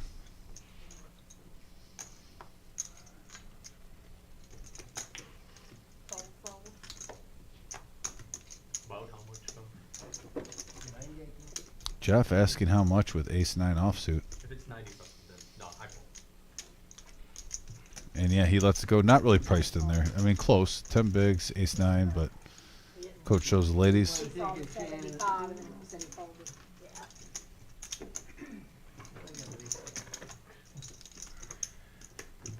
It was a big ticket. From here, it was hard to tell between the colors. Yeah.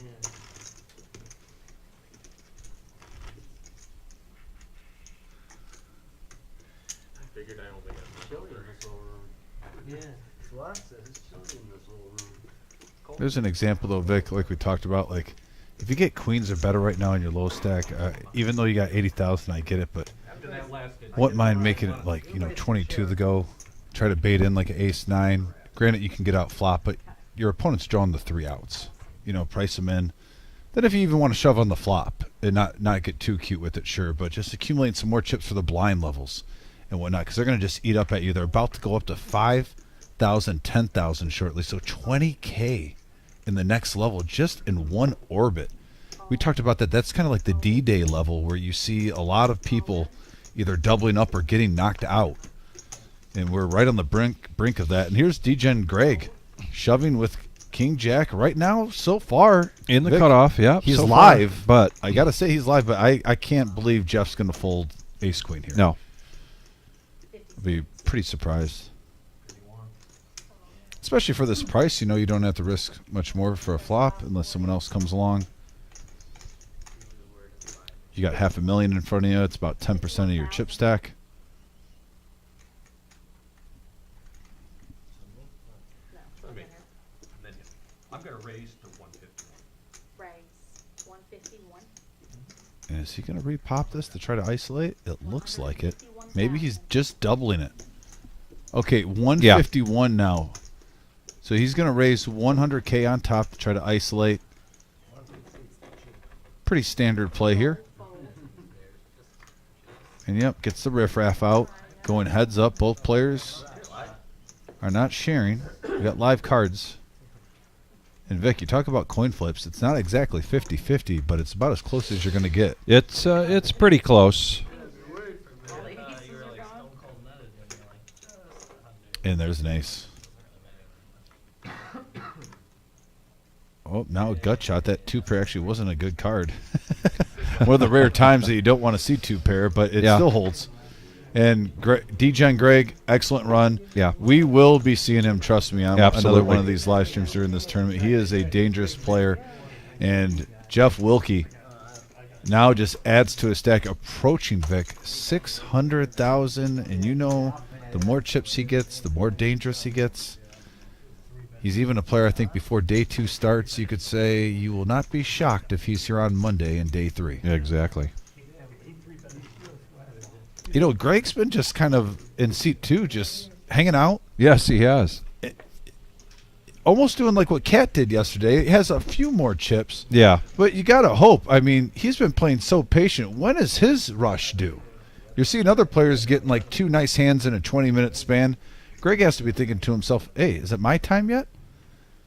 Ben now waiting in the on-deck circle, ace-king offsuit, second in chips at this featured table.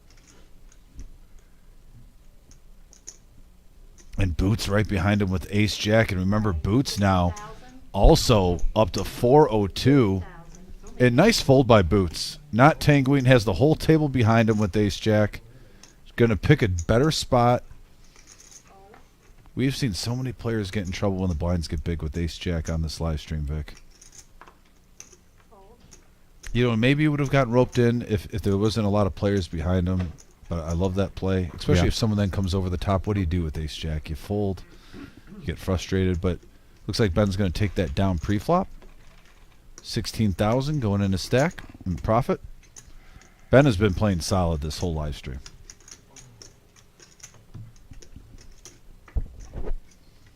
I would say we have seen, I'm going by the players that have been on here since the beginning, Vic.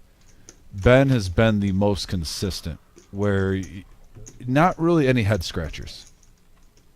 Just, you know, maybe a couple small oopsies, but nothing. Mm-hmm. I think he's playing top tier right now, looking good. Good bet sizing, too, when he's making his raises. Yeah, overall, I think if he looks back at this live stream, he's going to be happy with his play. As long as he doesn't think about that hand I brought up earlier out in the main lobby. Jeff, though, ace-queen. So Jeff now getting a little rush. Isn't that unfair? You got the guy over $500,000, and he keeps getting these huge aces. I don't know that the word fairness is used too often in the game of No Limit Hold'em. You're not lying, my friend. Coach now, King Jack. 17 the call.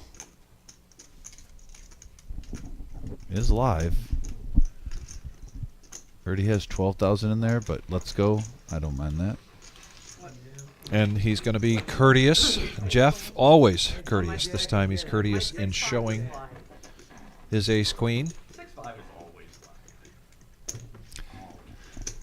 Yeah, I'm not a fan of showing cards, but sometimes you just got to realize some of the players that I think Coach and Jeff are the opposite of that. I think out of when you're playing for 200,000, those two players out of the whole field might show their hands the most after they play, which is fine. If that's your thing, that's your thing. Yeah, they're not afraid if everyone folds their raise the show. Some players don't care. Boots now with the moose lets it go, but Greg now low stack picks up pocket tens, and he might get some action from Jeff here. Jeff again with the low stack pushing in front of him, who has the chips. He just had ace queen and he knocked out a player. Now he gets king queen and he still has 2 overs. The only factor is not many players have acted yet. And he gets out of the way. Wasn't feeling it that time.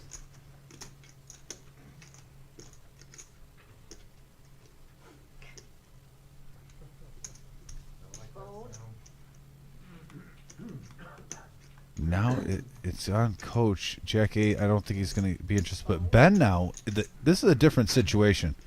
Yeah, everyone folds to you, and he's going to let it go. Not good, nice fold. Resisted temptation. He was only drawing the 3 outs.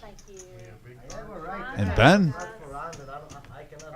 still at 441K.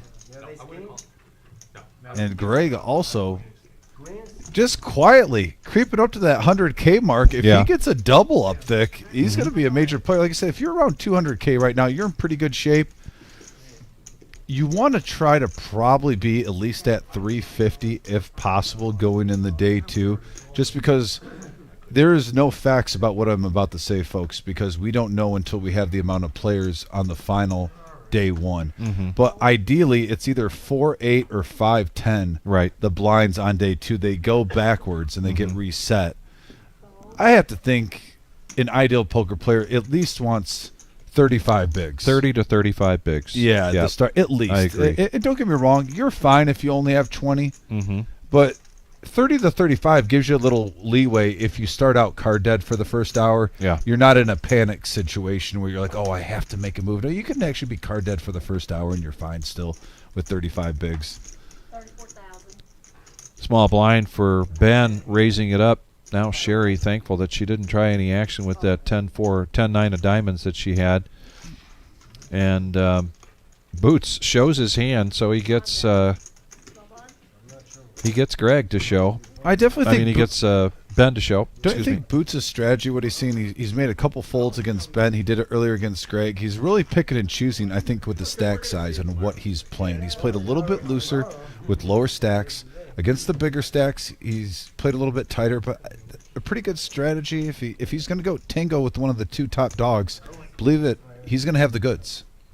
That's basically what his play is saying to us and the people watching. Which is, I think, a pretty standard strategy when you start building up some chips. Mike, now, is Ace Queen the hand of the half an hour? It really has been. My goodness, we have seen it so many times. 40,000.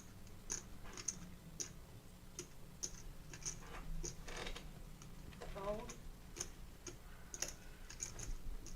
And yeah, and even Brian said Boots is a very calculated player in his opinion. I agree. I think by the chip stack size, he has different ranges, and right now you don't have to try to go for first place right now. You are trying to accumulate a good chip stack for day 2. Yeah. And see how you play, and it's a good strategy for a multi-day tournament. This is a 3-day tournament, folks. So we have the top 10% from all the day 1s come back to day 2, and then we play down to the final table. And the final table will be on day 3, so there are tiers to this. Talking about Boots, I was going to mention this earlier, and one of the things that I like about Boots' game, and many people do this, don't get me wrong, but I think he really, when he is not in a hand, he is paying close attention to what is going on the table. As soon as those cards come out, he is watching each player as they're looking at their cards.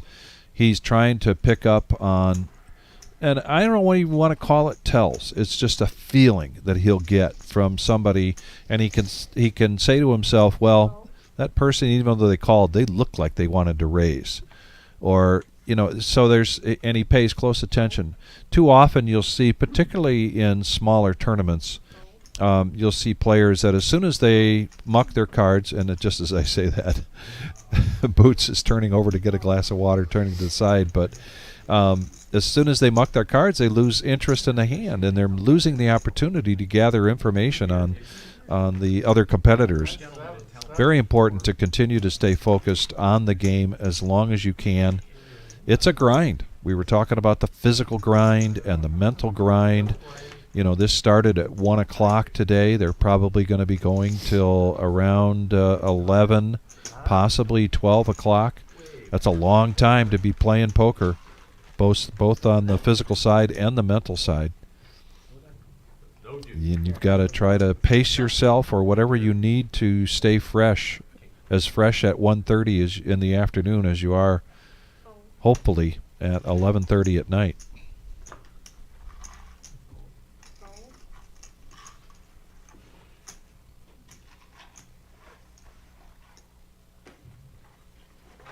Suited king here for Ben.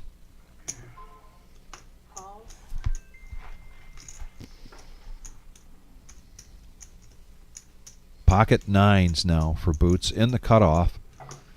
There was a limp in from Ben with the king 8, but now Boots is going to raise this up with the blinds at 4, 8, and 4. And he's going to make it 35,000.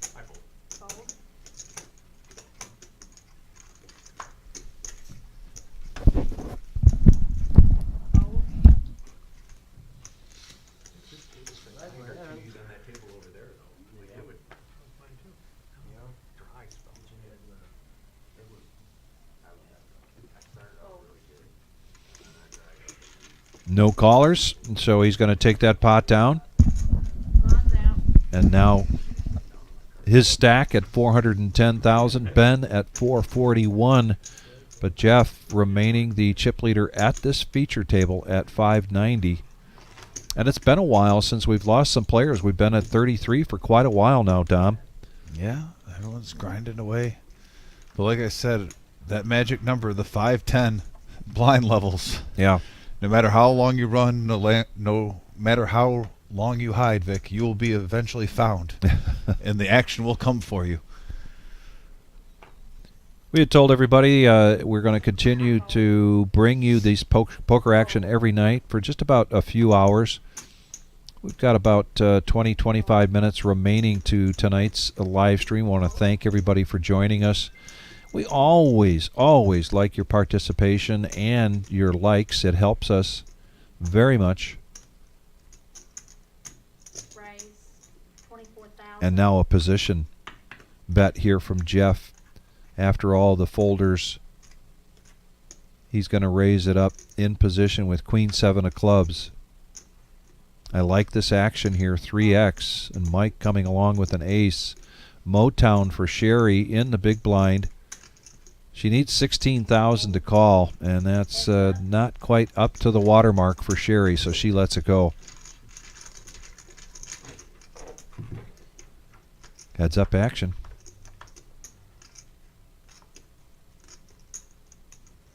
And Jeff does hit a piece of this. Yeah, gets there with mid pair. And here comes the continuation bet. I mean, Jeff's got a piece of this, so he's going to continuation bet, put this out. Mike not really 40,000. got much to look favorable for him, and as a matter of fact, the computer knows that 2 of those aces are already gone, so he's at that point just a one-outer. But Jeff's aggression pays off. Yeah, nice hand. We had a comment last night from somebody on the chat board. I apologize if I don't remember who it was. You're probably still here again tonight about defense winning championships in the NFL, but in poker you got to go on the offense. You've got to be willing to attack. You've got to know when you're going to pull back. What time is, And other times you just got to gamble that this aggression 6:40 is at the right time in the right place. So many different ways to play this game. Ben with Jack 10 in the under the gun, but opts out.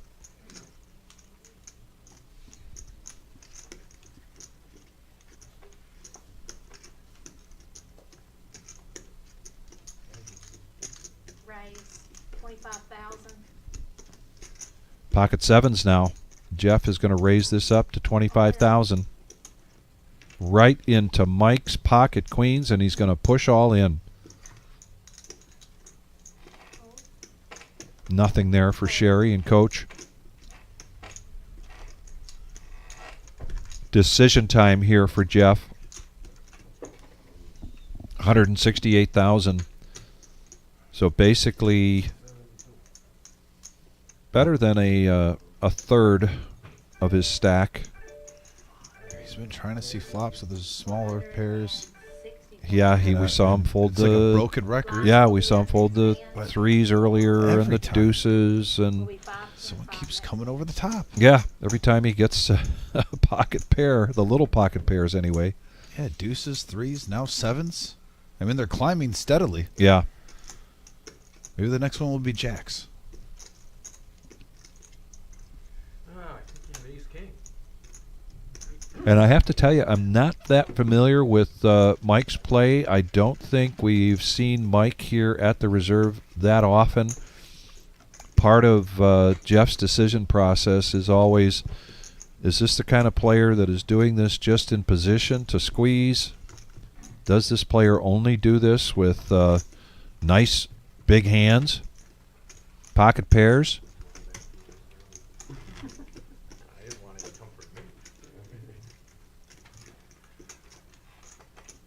But Jeff decides the price is not right for pocket sevens and lets it go.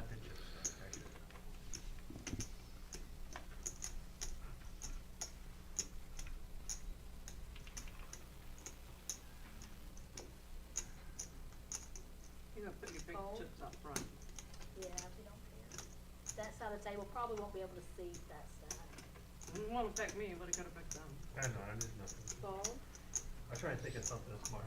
I'm with her on that. There's a lot more chips than I thought. I know. I didn't realize it. There's still hiding Oh, them. you have that much? You hide? I couldn't see it. All right, Jeff. What would you do if it was on you? Oh, me? With the moose suited? Early to act? No, I'm gonna get out of the way. Speaking of small pairs, pocket pairs, here's Sherry now with pocket threes, All in. and she's gonna push all in.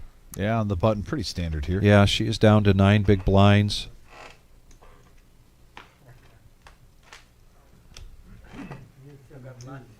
And Sherry hoping to get something going here.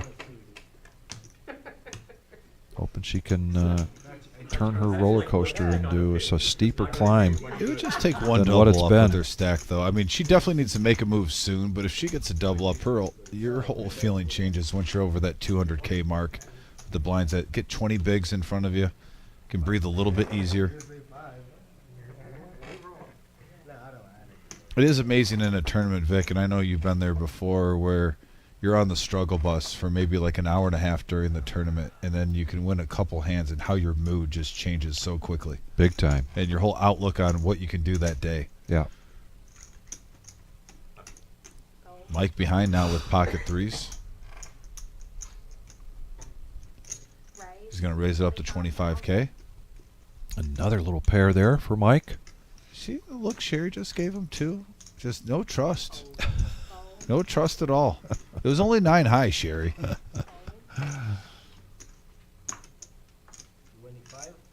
25,000. Let's see what Boots does here. Does he protect his big blind? 15,000? Nope. Lets it go. Had a Looking- smile on his face. He had a smile on his face, and he's looking up to the poker skies. That was one of the happiest folds I've ever seen on live stream history. Oh, particularly from the big blind. Yeah. Usually you're not too happy about having to do that. He was grinning ear to ear folding that hand. So we got a question earlier. I can tell you that those 3 tables on the far end are the 3 of the... we're at 4 tables right now. And so those are 3 of the 4. The 4th is this one right here, the feature table for today's Day 1B $1 million prize pool guarantee.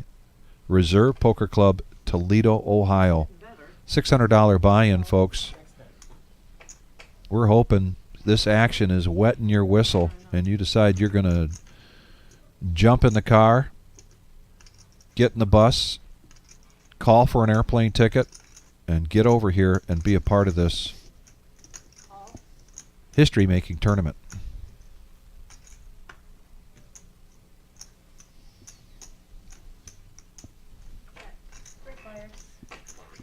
Three-handed now. Greg checks his option with the Jack-10.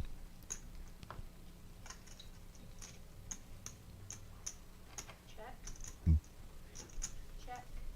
Boots has got the gut shot, but middle pair there for Ben. Gonna bet it out. Call. Fold. Boots makes the call. Heads up.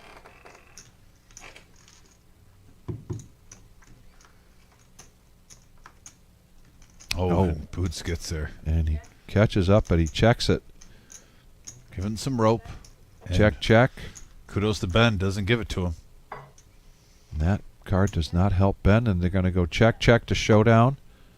And Boots will take down. Ben. He'll add another 30,000 to his stack, and Ben realizes he missed an opportunity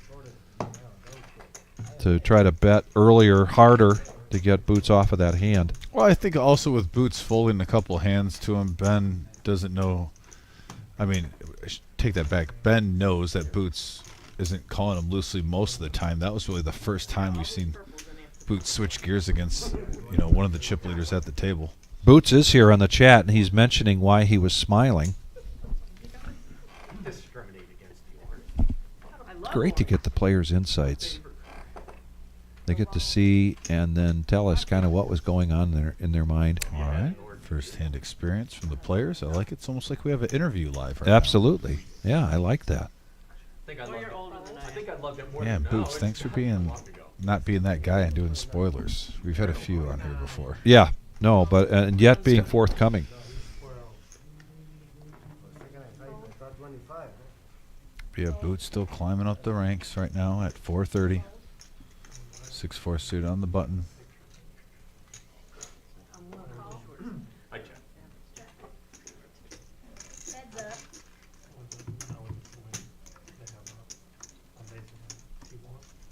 And we got heads up action, blind versus blind, and Greg hits it mid pair.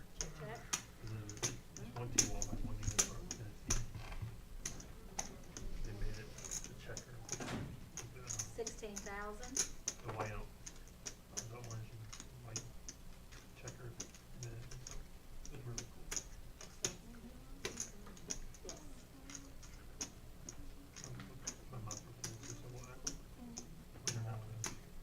All in.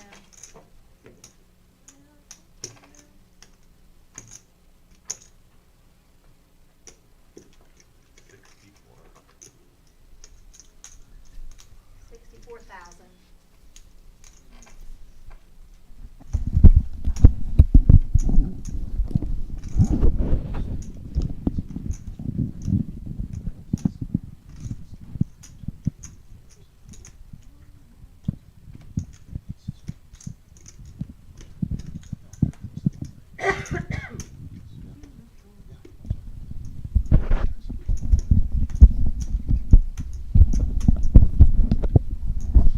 All right, here we go. All in for Greg. Jeff with an open ender gets some life on the turn.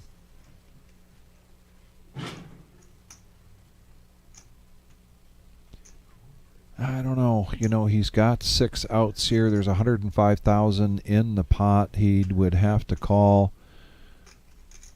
half of that, basically 46,000, and getting 3-1 on his money. But his hand is not a 30% hand.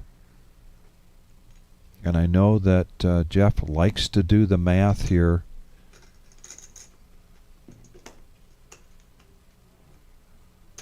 With that board, yeah, it would be hard to calculate that you actually do have that many outs. Jeff was actually a little bit further ahead than what he might thought he was. But either way, that really the right fold. And that's literally the bottom of Greg's range. I mean, if you're sitting at the table and you Yeah. haven't seen, he's been so patient. When you see a player who hasn't been getting any cards, has a low VPIP, and then he's throwing it in there, you're expecting a little bit something more. Kudos to Greg, though, for taking that down.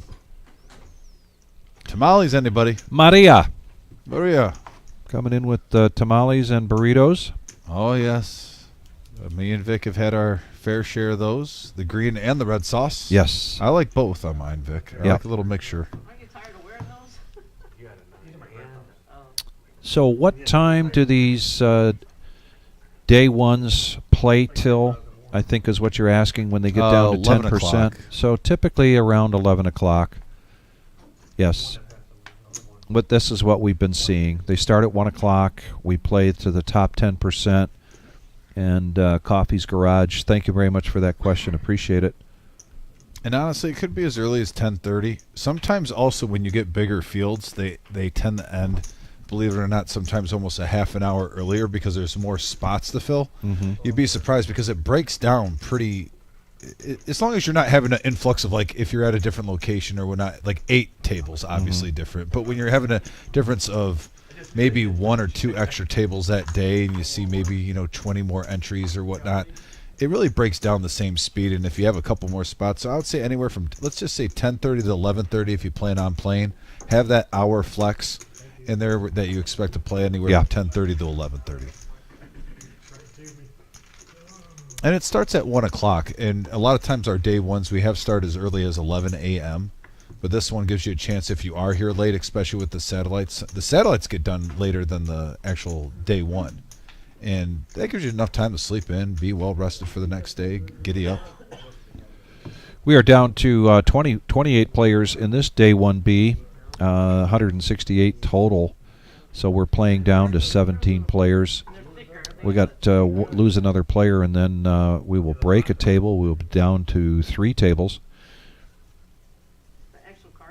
keeping with our plan to give you a few hours each night. We will not be here for this flight until we get down to that top 10%. But we will be back again tomorrow night, right around the same time, 6:30.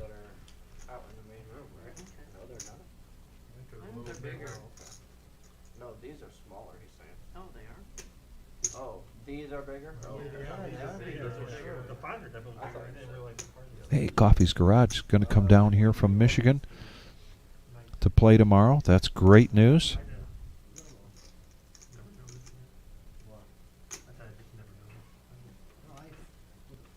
Jeff, the second time now, playing strong in position on the button with not such strong hands.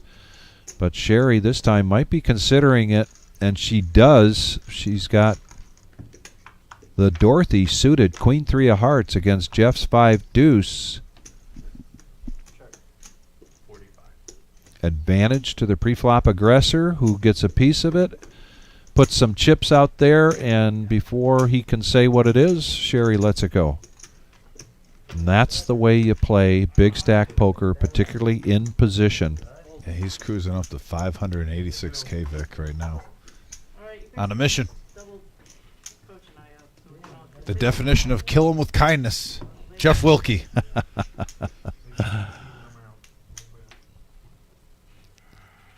You talk about a guy that comes to the poker table that is not easy to get.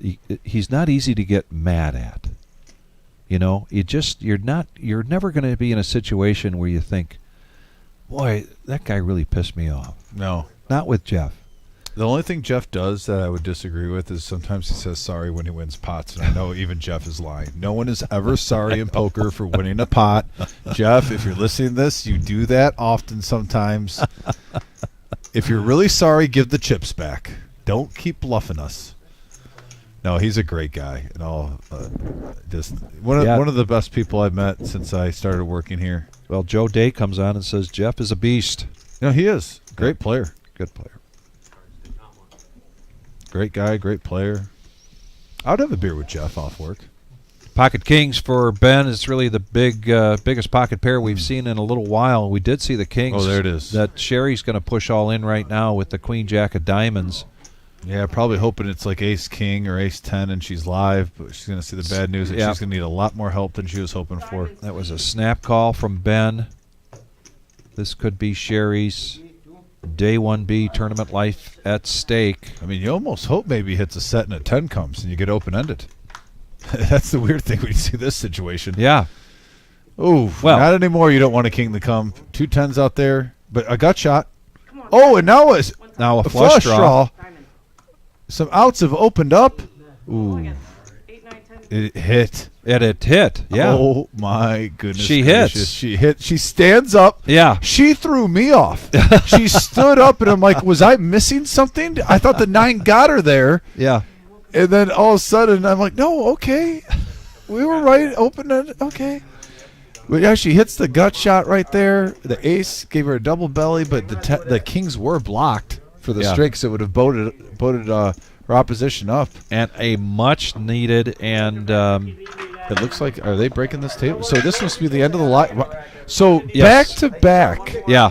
We end the day 1 live stream with back the to dramatic back fashion. with dramatic hands. Absolutely. Yeah, we go to the table breaks, and folks, this just goes by strictly the numbers. You can see 27 players. Vic, I can't believe both nights' last hands have been so much action. But here it is, folks. We're in our 4-year anniversary celebration. This is our $1 million tournament guarantee. $600 buy-in, $200,000 guaranteed for first place. If you have any questions, if we have not gotten to those questions, if let's say you've even checked out our Facebook page, which a lot is available. Let's say you've checked out our website, Yeah. and there's a lot of information available. Have no fear. Pick up the phone. There is more information here. Yes. 419-279-8830. The dates are up in the top right corner, April 3rd through the 14th. All day ones are leading up till the 13th will be day 2, and then the 14th will be the final table every single day, live at the Reserve on YouTube here. Hit that subscribe button. Hit that thumbs up for that like button. We always appreciate you. Yes, we do. We appreciate you so much. We hope to see you all tomorrow night around the same time, 6:30. Join us for a few hours of tournament poker action. I'm Vic. I'm here with my buddy Dom. This was a real pleasure. Again, I'm looking forward to it tomorrow night. And as always, from our family here at the Reserve, please stay safe. Take care.